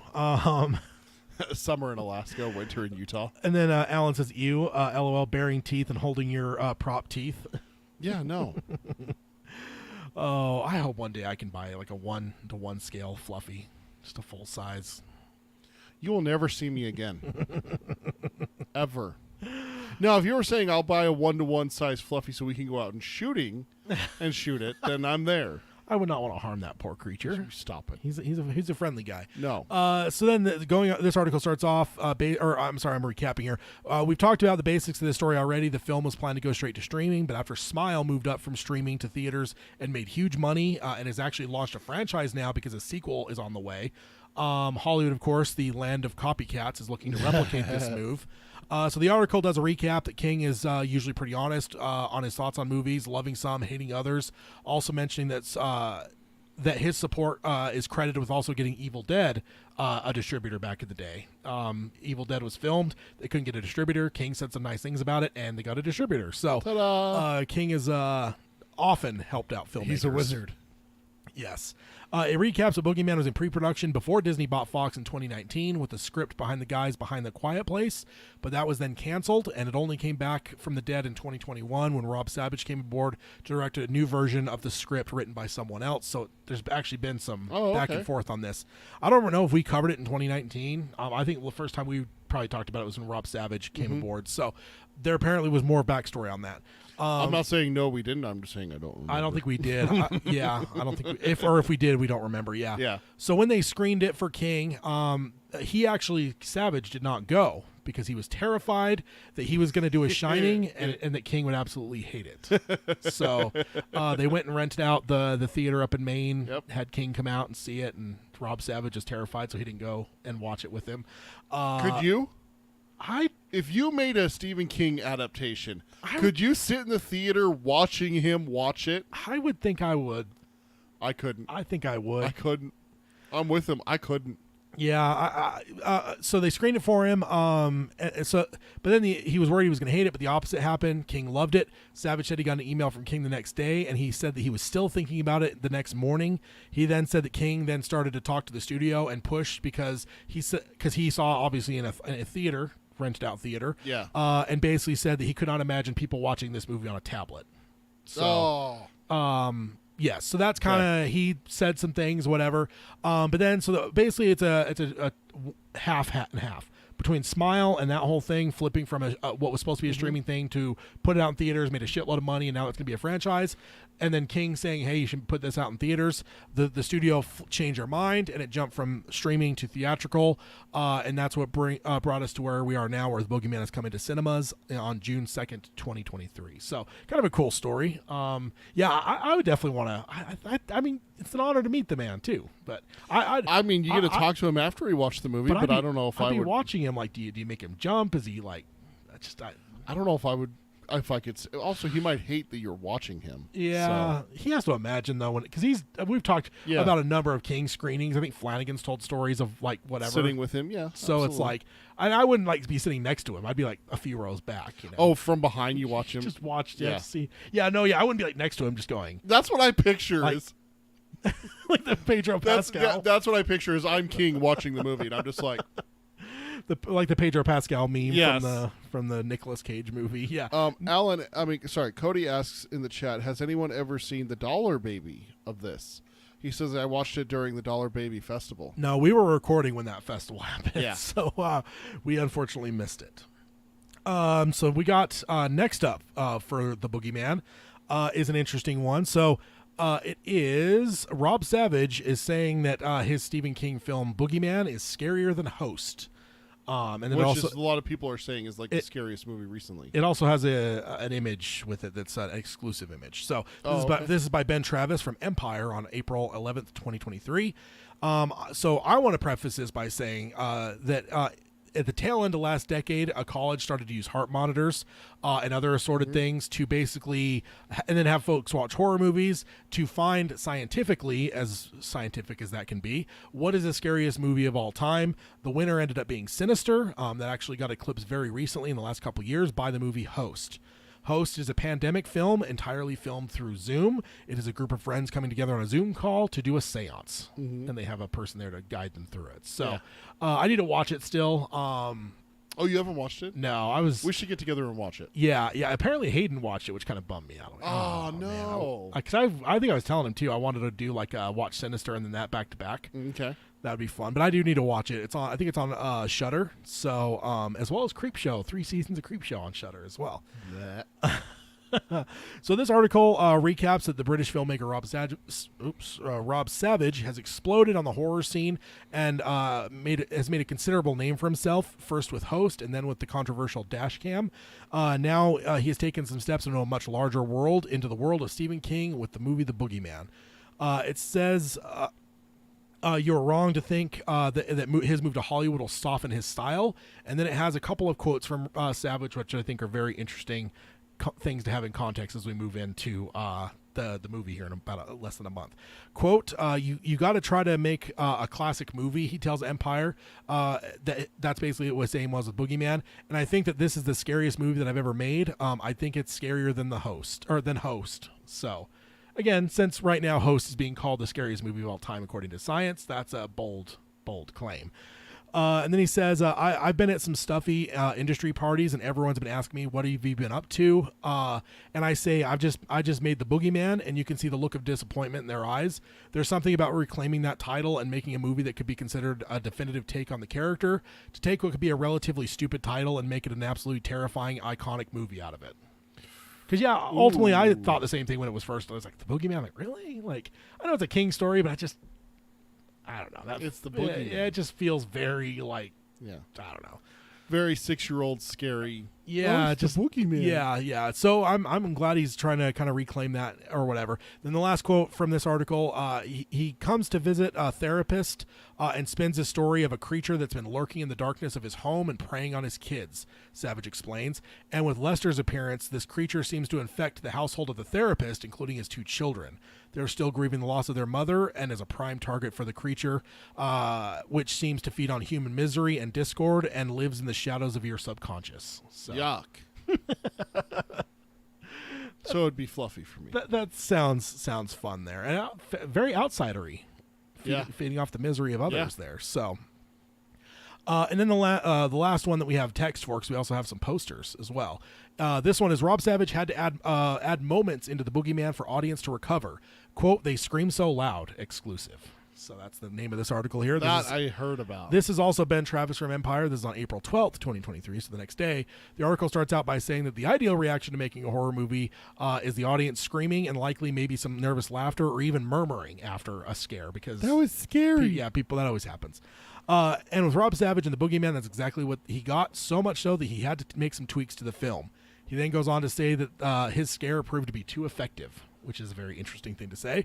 And then we got a couple quotes from him here, and then that'll wrap this one up, and we can move on to some posters that just got released.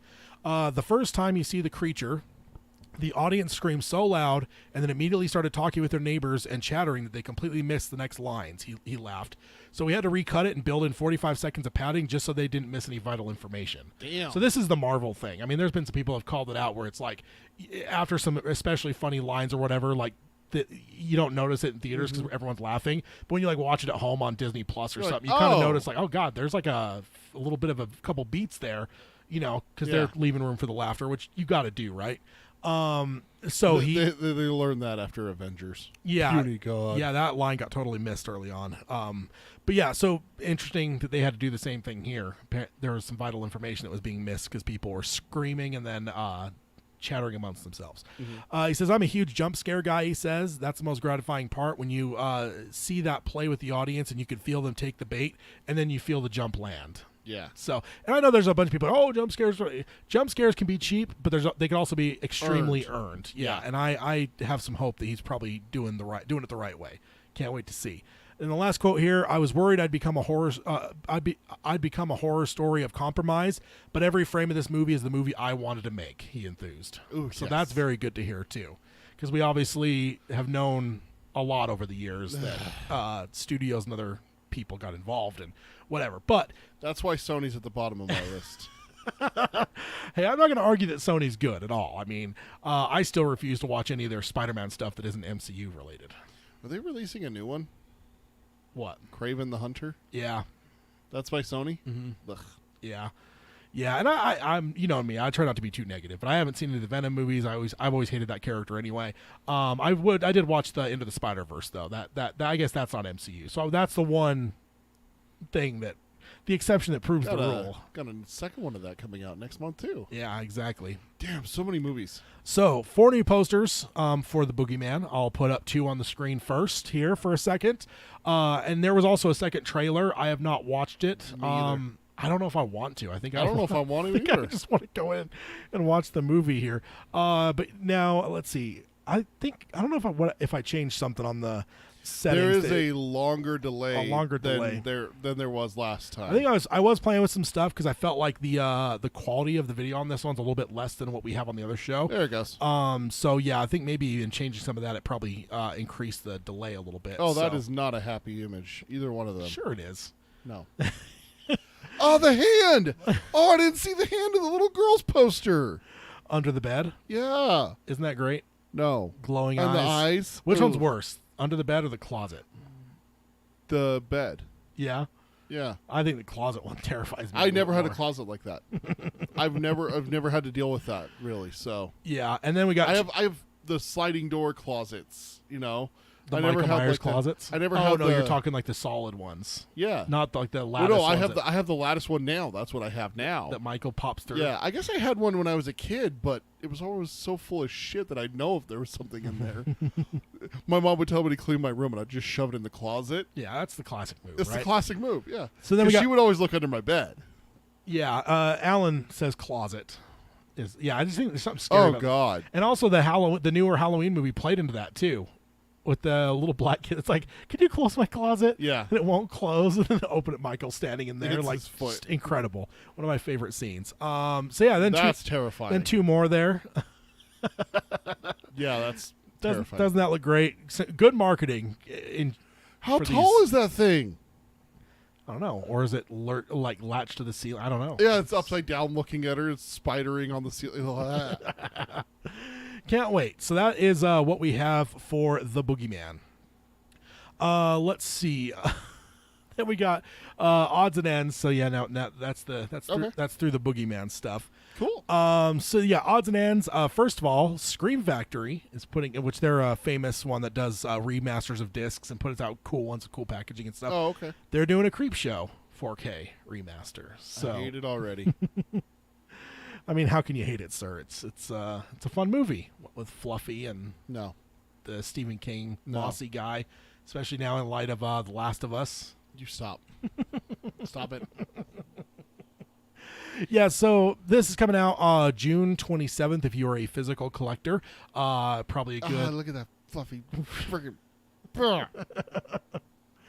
It's all in good fun, sir. I hate it. The box. See, that's what I want, though, is I want a collector's edition that comes in, like, the wooden crate. And then you have to open it up, and then there's, like, Fluffy in there, and, like, the disc. He's, like, holding the disc or something. I don't know. That'd be fun. No. Something like that. I'm hoping one day that somebody will make some sort of one-to-one crate. I hope they never, ever do. I hope this all burns and they lose every single copy of it. It gets purged from the internet. I'm so glad that we were able to do the reaction on the Patreon side, or we watched it. That was good fun. Always good to go back and revisit your terror as Fluffy shows up on screen for the first time. I wish I could find the text messages that I sent you. You mother! Way back in the day. Yeah, because I was so mad. I had no idea you were scared of beasties. Beasties. That was how I discovered it. That is. If I would have known, that was back in 2015, I think. Yeah. If I would have known, right around the time that we started the podcast, right? Oh, yeah, October of 2015. Oh God, I guess it is. Yeah. I don't like that. That's two different timelines. I think it was 2015 that I did your horror list. All I'll say is, if I would have known you were scared of beasts, that month's movies, there may have been a few changes. I don't like that. I don't like thinking what you would have suggested. What haven't I seen that you would make me watch? I don't know. I'd have to figure it out. But I'm just saying I would have to reevaluate some choices. Ugh. Make sure plenty of beasts involved. So now we got Uncle Stevie Recommends. We haven't hit this in a minute. So the first one, The Diplomat on Netflix, he says is just terrific. Dialogue is sharp and so sharp it can cut your skin, as my old buddy Pete Straub used to say. Bonus, no teen angst. So that's fun stuff. And then we got David Morrill tweeted a film adaptation of my 2005 novel Creepers, about 8 harrowing hours in a long abandoned hotel, is making its way to the big screen. Filming is complete and post-production editorial music score process underway. The storyboards look terrific. King retweets it saying cool book, can't wait for the film.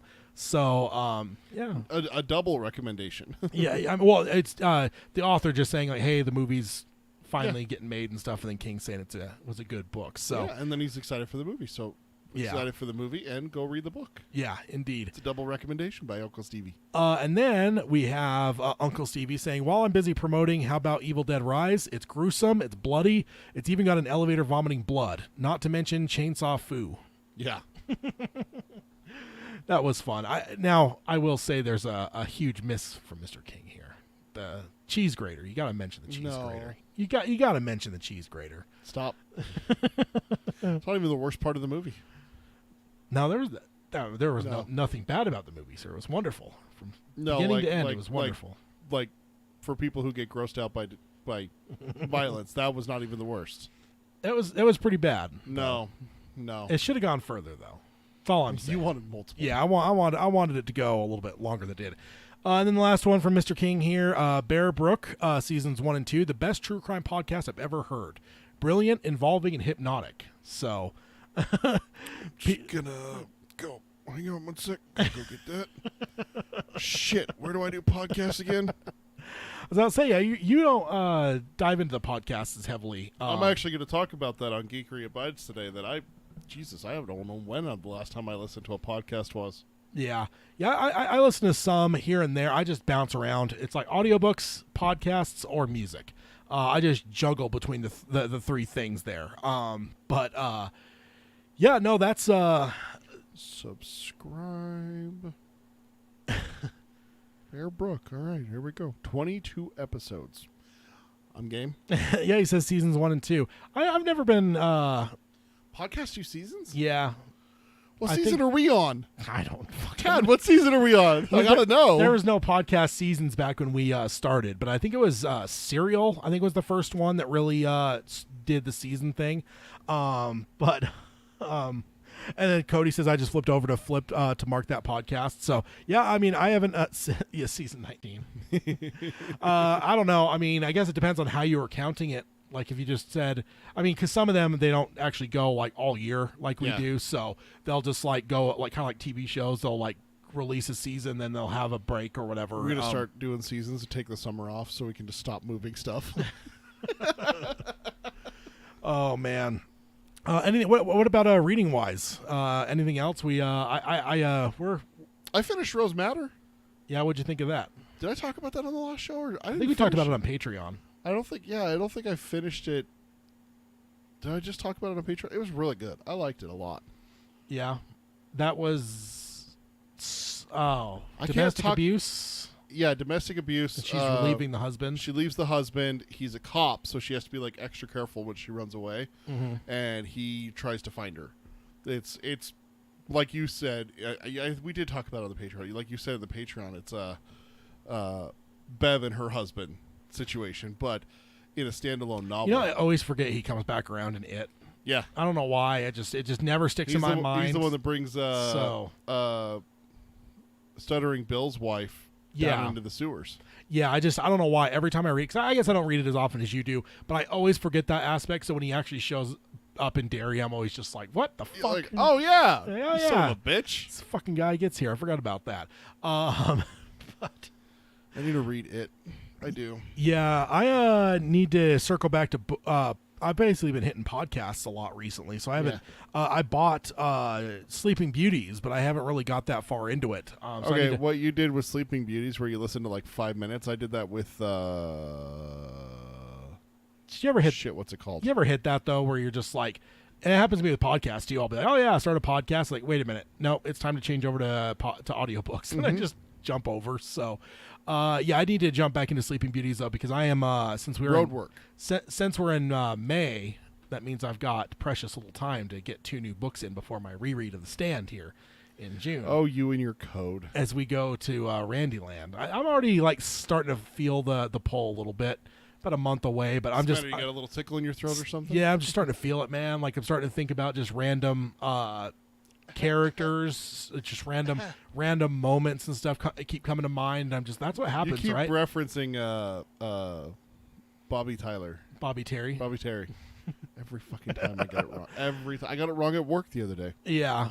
No, we discussed why you get it wrong. But yeah. No, does that ever happen? Because that always happens to me with a couple shows too, where like The Sopranos or The Wire, like good shows I love to rewatch every once in a while. I'll just like randomly start thinking about, and then I'll like watch a couple scenes, and I just like, you're like, I should just watch this. And show. I'm just like, you know, fuck it, I'm doing a rewatch. Yeah. And the Band of Brothers has been happening to me recently too, where I'm just like watch a couple things here and there. Yeah, well, that's because YouTube is like implanting suggestions in our brain. Both of us have had Band of Brothers videos suggested. Yeah, and they released not old videos. They released new videos. They released a Band of Brothers trailer. Like a 4K new trailer that's like a different trailer than the original. Trailer. Yeah. And it's like, but wait, this show came out in 2001. But that's what's happening to me with like The Stand though now. It's like these small things enter my mind, you know, these small moments or these different characters. I searched something on Audible yesterday. I don't know what I was listening to. My wife and I were listening to something, and someone mentioned The Road. Oh, it was we were watching Letterkenny. And someone mentioned the book The Road, and I've never read it. And I'm like, oh, I should read that. I know that it's a really good book, and they made a movie about it, and then the movie was somewhat received well. Yeah. And so I'm like, I should do that. I should read and watch the movie, you know. And so I went to Audible and I typed in The Road in the search, and it's like, did you mean The Stand? And I'm like, you son of a bitch, get out of here. Don't do that. I got to read it first before I read you. Get out of here. Nah, The Stand. That's what you want, sir. It's better. That's what you want. It's better. You want Randy. No. Randy Flagg. I need me some losers. You got to get Randall Flagg. Losers Club, man. Eating Bobby Terry alive. That's what you got to do, sir. And I think we both talked about Dark Tower this year, right? Yeah. I think that needs to happen before it. I think it does. Yeah. I think it does, because if I want to get through it and have time to let it breathe and everything like that before we do like the year-end quiz show. The other thing to be aware of is the 10,000-foot view of Wind Through the Keyhole's coming Through the Keyhole. We might have to both prioritize that one and get ready for that. I do need to read that. I have not read that for a hot minute. I've been thinking about that one actually a lot recently. Oh, I forgot to tell you about one aspect of Rose Matter that was really interesting. Yeah, you told me there was a connection you couldn't tell me. I can't believe there. No, something about the production of the audiobook. Oh yeah. So I can't believe I didn't bring this up on the Patreon, dude. It's one of the very first audiobooks I've ever listened to where it's two narrators, one reading the wife's side and one reading the husband's side. So when it's a chapter and it's focusing on the husband and him tracking her, Yeah. it's a different narrator than a woman who's narrating the wife's side. Do you know who they got for the male narrator? Who? Stephen King. Oh really? And he actually did like accents and voices. It was very interesting. Okay, New England accents? No. Okay. No. Because I have actually heard King go like super hard maney Yeah. with his accent. Yep. And that's not his normal accent, but he'll like really play it up, and I'm like, my God. You do sound like Whoa. you're more from Maine than you actually normally do. But yeah, It was interesting. it was actually really nice because it's not full King like Wind Through the Keyholes audiobook. That's what made me think of it. Yeah. It actually was really nice because it was King in doses, which Yeah. is actually kind of the way to do King when he's reading an audiobook. No, yeah, I love going through the short stories the last couple of years. I've really enjoyed his narration on Yeah. most of it. It's just I think Dark Tower is just the different one. Just It's so hard to not want Frank or George yeah. and to have Stephen King. It's not a knock on King. It's just No, that because like honestly, if Will Patton read a Dark Tower book, I'd probably have a hard time with it. I wouldn't. Will Patton could read the yellow pages to me and I'd be happy. All right, what about him versus Mr. Weber? Oh, Patton. Really? Dude, I have way more with Patton than I do with Weber. Weber's great for it, but I've never heard Weber do anything other than it. Yeah, I think he has done some short story here or there. I think. I think maybe he actually did one that like the Jaunt or something like that in that collection. I think he did one there. But I don't have much with Weber, but I have a whole lot with Will Patton where he is, because he does Billy Summers. Yeah, that's true. And he is fantastic in Billy Summers, which is one of the reasons why I love Billy Summers so much. Did you ever finish If It Bleeds? Yeah. Okay, because you didn't the first time. I got you bogged dove down in, on the right? Holly story. Okay, yeah, Yeah. but you did finally. Okay, Yeah, I went back and I finished it like 3 or 4 months after I got bogged down. okay. I kind of forced myself into it a little bit, and It was then I good was though. like, Yeah. and then I was, oh yeah, I liked it. I liked it a lot. Still, that should be. We have plenty of material for a season 2 of The Outsider. That's all I'm Absolutely. saying. That's all I'm saying. And that if it Damn bleeds, it, Max! If Wait, HBO. Wait, Warner Bros. I don't know what to curse anymore. And that was actually the predecessor people. So even the guy that killed everything now and is trying to You got to whatever. stop saying "killed everything," Ted. You got to say "Batgirled everything." Yeah, Batgirl. That's exactly. That's the way to say it. It wasn't now. even that guy that did it. It was the previous administration that did that. But dude, are you like telling me Yeah. that If It Bleeds, it was like so like connected to like The Outsider that would have just been a perfect season 2. It would have been so You, good. you may have had to flesh some stuff out for a full season, but you could easily have done that. Yeah. So, yeah, I don't know. I'm excited for Season Holly 2 is coming out here in the next couple months too. We're getting close. September, right? I Yeah. have that pre-ordered. We're getting close. Yeah, you pre-ordered on the show. I live. did. I'm like, well, let's just go spend one of those credits. It doesn't Yeah. officially get spent until it comes Until out. it comes out. Yeah. Ugh, which means I have to remember to not spend that credit because I don't get monthly credits. I get yearly credits. Yeah. Yeah. So- I've got a couple credits built up. I don't remember if I pre-ordered it or I started not. looking at the road. I told you I never finished. I started looking at the road. It's only 6.5 hours long. And I was Yeah. like, but it was dude, it was $22 Yeah. if I wanted to buy it outright. I'm like, Audible, what the fuck are you doing to me? That's where you just go and buy a Kindle version, just read it. Not Dude, listen. okay, so we got to talk about the Kindle versions for a second. What the hell is with the prices of those recently? What? Well, we finished book 3, and I used Kindle to read The Dark Tower, but I don't have all the Kindle versions. Yeah. So I've just been kind of buying them as we go. Piecemeal, yeah. I think this is really funny. I think I have 1, 2, 3, and 7. Okay. I think I bought 7 because I couldn't remember I lost my copy of The Dark Tower Yeah. when we were doing something with the ending and I had to have the actual book for it. You asked me to bring the book and I couldn't find it, so I bought the Kindle version. Yeah. I went and looked at prices for book 4. Dude, usually the Kindle version is cheaper than a copy of the book. It was like $8 more. That's unusual. I know. I was think- like, what the hell? Because when I had to go buy book 4 to be because we were getting ready to end book 3 here, Yeah. and I ended up buying 4, 5, and 6 because I think I own 7 as well because I've bought that for various reference reasons. But I didn't have those middle ones, so I went and bought those. I don't think I paid more than $10 a piece for them, if I remember right. Wizard and Glass right now with you got Prime, right? Yeah. Yeah, I don't think I paid more than like $10, but yeah, I had to get ready because we're coming up on book 4 here. Oh my god, I'm such an idiot. What? I looked at the wrong price. Shame. Yep. Shame. You deserve that. I do. You deserve. What were you looking at? Freaking like used versions? Or Paperback is hardcover? $15.29. The Kindle version is $8.74. They do not make this friendly. It goes Kindle, audiobook, school and library binding, paperback, mass market paperback. That is not in any way intuitive to understand which one's which. Like that doesn't. Yeah, and then you can't go buy it through like the app because that's all locked down. Yeah, which is where I was and everything like that. So I glanced and I think I misread. So my bad. It's only $8. That's not and bad. Carol says it's because Flanagan has announced intention, so there's money to be made. Yeah, maybe there is going to be a spike on the books. Oh, but it's $11 before credits. If I use credits, it's $8.74. What?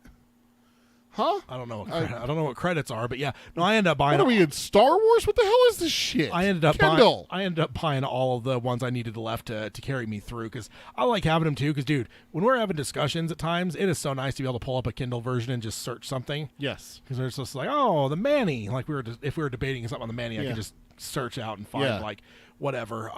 There was one I was trying to focus in on. There was like a post about something, and I couldn't remember what it was. I can't remember now what it was, but I remember thinking like, oh God, what's a line that can get me close to that? And I remember thinking of like there was one like 2 words, and I searched it and it got me right to where I needed to go, and I felt pretty proud. It was some Eddie line. Oh, I get it now. What? The credits. When you shop on Amazon, have you bought multiple things and it's like, if you combine them, we'll give you $1 digital Whatever, credit. yeah. Yeah, I have $2.25 of that. Oh, okay. I didn't realize I got to use it. It expires on the 15th of June. Fuck yeah. Well, go buy you book 4.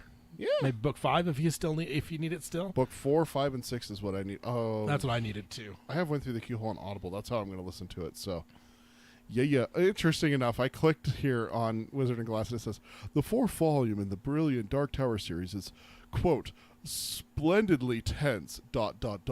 Rip-roaring, says Publishers Weekly. Rip-roaring is not how I would ever describe a Dark Tower book. Rip-roaring? That seems like a good time and everything like that. When does anyone have a good time in the Dark Tower series? I mean, seriously. Train rides are fun. Not ones where you're going to die at the end of it. No, Except if you have Eddie to save you. Homicidal trains. The homicidal trains are not fun, Ted. I hate to break it to you. I don't know, man, dude. You wouldn't ride Blaine? Well, with the invisibleness and all that fun stuff. I think Blaine would be a fun ride. Yeah. Would you ride Blaine? Like at an amusement park? Yeah. Like if they made a Blaine roller coaster? Or are we talking like, hey, Peter, here's a ticket to go on a train named Blaine? I would tell you to get bent, sir. Dude, this is one of those situations in horror movies where it's like, hey, come with me and stay at the haunted house. It'll be fun. It's like, no. What about like the Titanic remake thing they were going to do, where they're going to rebuild the Titanic? No. No? The Titanic sank, its sister ship sank, its other sister ship sank. The first remake sank before they could even get it out of the harbor, like 30 years afterwards. Then they gave up, and now they're trying again. Dude, this is how they discover, like, the Kraken or Megalodons or something like that. It's going to come and destroy this ship. No. My dumbass is staying on land for that. They'll have enough lifeboats this time. No, you know what'll happen? Or bigger doors. Or bigger. I understood that reference. You sent me a reel about that the other day that busted me up. That was so funny. Yeah, there's a whole wave of people that are discovering just now that Jack and Rose aren't real people. Because I've seen multiple reels of that where people have different reactions. Yeah. They're all losing their mind. I'm like, why would you think it's real? I mean, the Titanic was a real thing. I know, but also the thing that gets you is when it says, based on true events. It never shows up in Titanic, guys. It doesn't say that at the beginning of the film. yeah. Yeah. So, what movie was it with Guardians that had a trailer that's like based on true events? And I'm like, how? What trailer was that? I forgot. I meant to remember that, and then Guardians made me forget. Yeah, I don't remember. Do you remember that though? That it Yeah. said like, and I'm like, what? Yeah, I don't remember what movie it was. I'm gonna have to text my wife. She might remember. But yeah, no, that's we are currently still out of emails, so that is well, Chris sent one about the article, but it was Okay. just pointing us to the article. But send your emails because if we're going to continue with emails per episode, we need emails to read. So Yeah. if you're a longtime lurker, you can send in a welcome email. If we got other stuff, you can send that in as well. But yeah, that's kind of what we've got for this episode. Like I said, we got not that many episodes. We're 1, 2, 3, 4 from now. We're doing Went Through the Keyhole. Is where we have it penciled. Okay, I'm gonna start Went Through the Keyhole on Monday. Yeah, I was about to say, I think I Yeah. might have to jump into that pretty soon. I'm gonna make sure I have plenty of time to read it, enjoy it, and take notes and everything like that. And I, of course, will keep an eye Discuss. on It Escape Room, so we could so we need to talk about that for a second. so we could figure out when we're going down. 'Cause I don't know if we've ever actually like officially said that we're going. Like we've talked. I don't Oh, yeah. I don't want to make it seem like we've talked about it, but it also kind of seemed like we were kind of joking. We are official, like going and recording the podcast. Like we're going to take computers and mics and everything with us, and we are going Yeah. to figure out a way to record from the hotel room immediately after escaping Derry. That is, if Tad doesn't leave my ass behind, because I kind of expect that of you. What, to leave you in Derry? I kind of expect you to have like a choice where you can come back to save me. Would you be unhappy in Derry? Yes. You're such an It fan. I thought you'd be. Yes, I would be unhappy in Derry. I mean, You are the worst. You love the book You're- so much. You're going to get a choice. I don't know how it's going to happen. You're going to get in contact with the creators of this thing, and you're going to get a choice to where I get captured in the escape room part of it, and then you're going to have a choice to either save yourself or come back and try to save me, and you're going to walk out the front door whistling. That sounds about right. That does sound about right, actually. And then you're going to go record the podcast by yourself and be like, well, I left that dumbass in Derry, so I hope he likes sewer drains. Yeah, I'm gonna keep an eye on it though, because it still says coming soon for chapter 2. So they have a little email thing, but I signed up for that for the chapter 1, and they never emailed me. So they obviously that doesn't function. But that is the other thing. Once we figure out for sure when that's open, we'll also throw it out there. If there's anyone that happens to be in the Vegas area If you or your loved ones are in the Vegas area and want to be traumatized by clowns, and want to join us in the escape room, absolutely, you can hit us up because there's group things with it. yeah, there is there are definitely group things we could look at reservation wise. But Dude, Cody, that's not cool, man. Captured by a beastie Pennywise. oh yeah, he'd be a werewolf for you He too. would- no, he or would- Fluffy. Yeah, he'd just be he'd just be like walking through a hall, and there'd just be the crate at the end of it with the freaking slits. the head of a lion, the body of an ape, and the tail of an alligator. That is quite the specific thing there. I don't like alligators. I don't like crocodiles. I mean, they scare me. they are monsters. Dude, I found out today there's a bug that the Sarlacc pit may have been based off of. Oh yeah, I saw. Did you see that? Yeah. It's tiny. So it eats ants and other bugs, which is fine. Don't make that bigger. Why not? Evolution, please don't make that bigger so that we humans have to worry about that. Graboids are also Graboids are great. no. Yeah. So yeah, when we get that figured out for us, when the chapter 2 is opened, we'll plan a trip. We'll announce it and everything. And if there is anyone that is so inclined or may happen to be in Vegas for whatever reason, we will have an open invitation. Ditch there. the wedding you're supposed to be attending. Come with us to. Well, no, to it might, Derry. maybe someone's there for something like something else. But yeah, that's that'll be fun to go hang out in the bowels of Derry's sewer system, right, Peter? Be real fun. I'm going to leave you behind. You belong there with him. Her. It. Oh, I'll make sure that the eggs. ant lions. That's what they're called. Thank you. Al. I'll make sure the eggs are safe.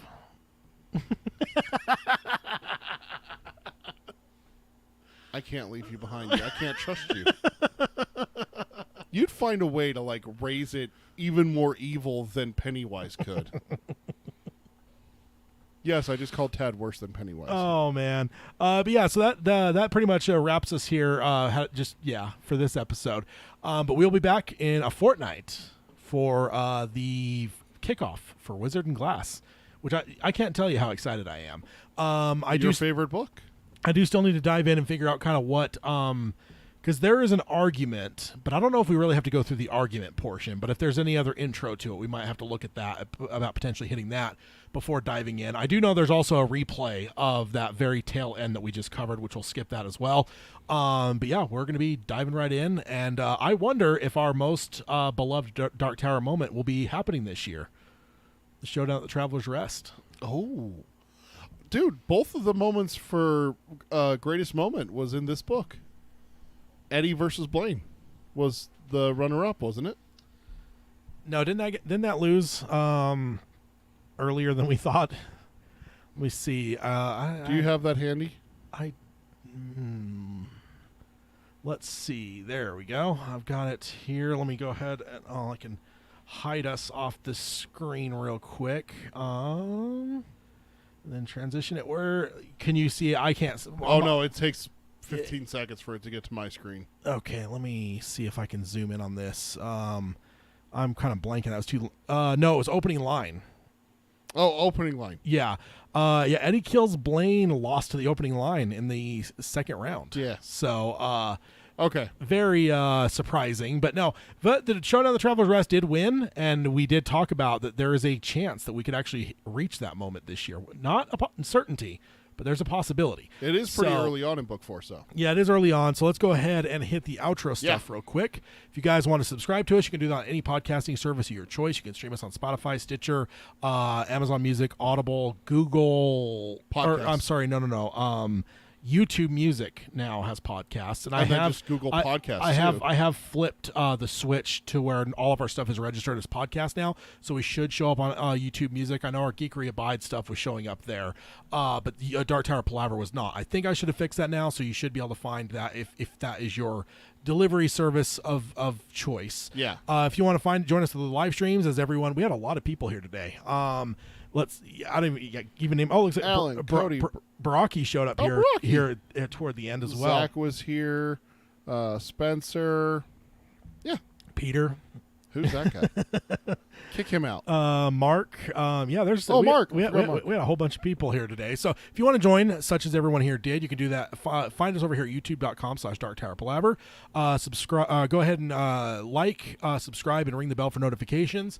We record live kind of Saturday afternoons. It'll show you. We have them all. We have at least a month's worth planned out in advance. Scheduled out to where you can see kind of the times, because I think YouTube does convert to your time, so it'll show you your time that Our we record. cameras are off, by the way. Oh yeah, I flipped it off. Let's get back right there, and oh god, that's the wrong one. I don't have. There we go. Yes. So if you do want to join us, you can go subscribe, do all that stuff, but then you can look at our upcoming videos. It'll show you your time, so you can figure out when you need to tune in.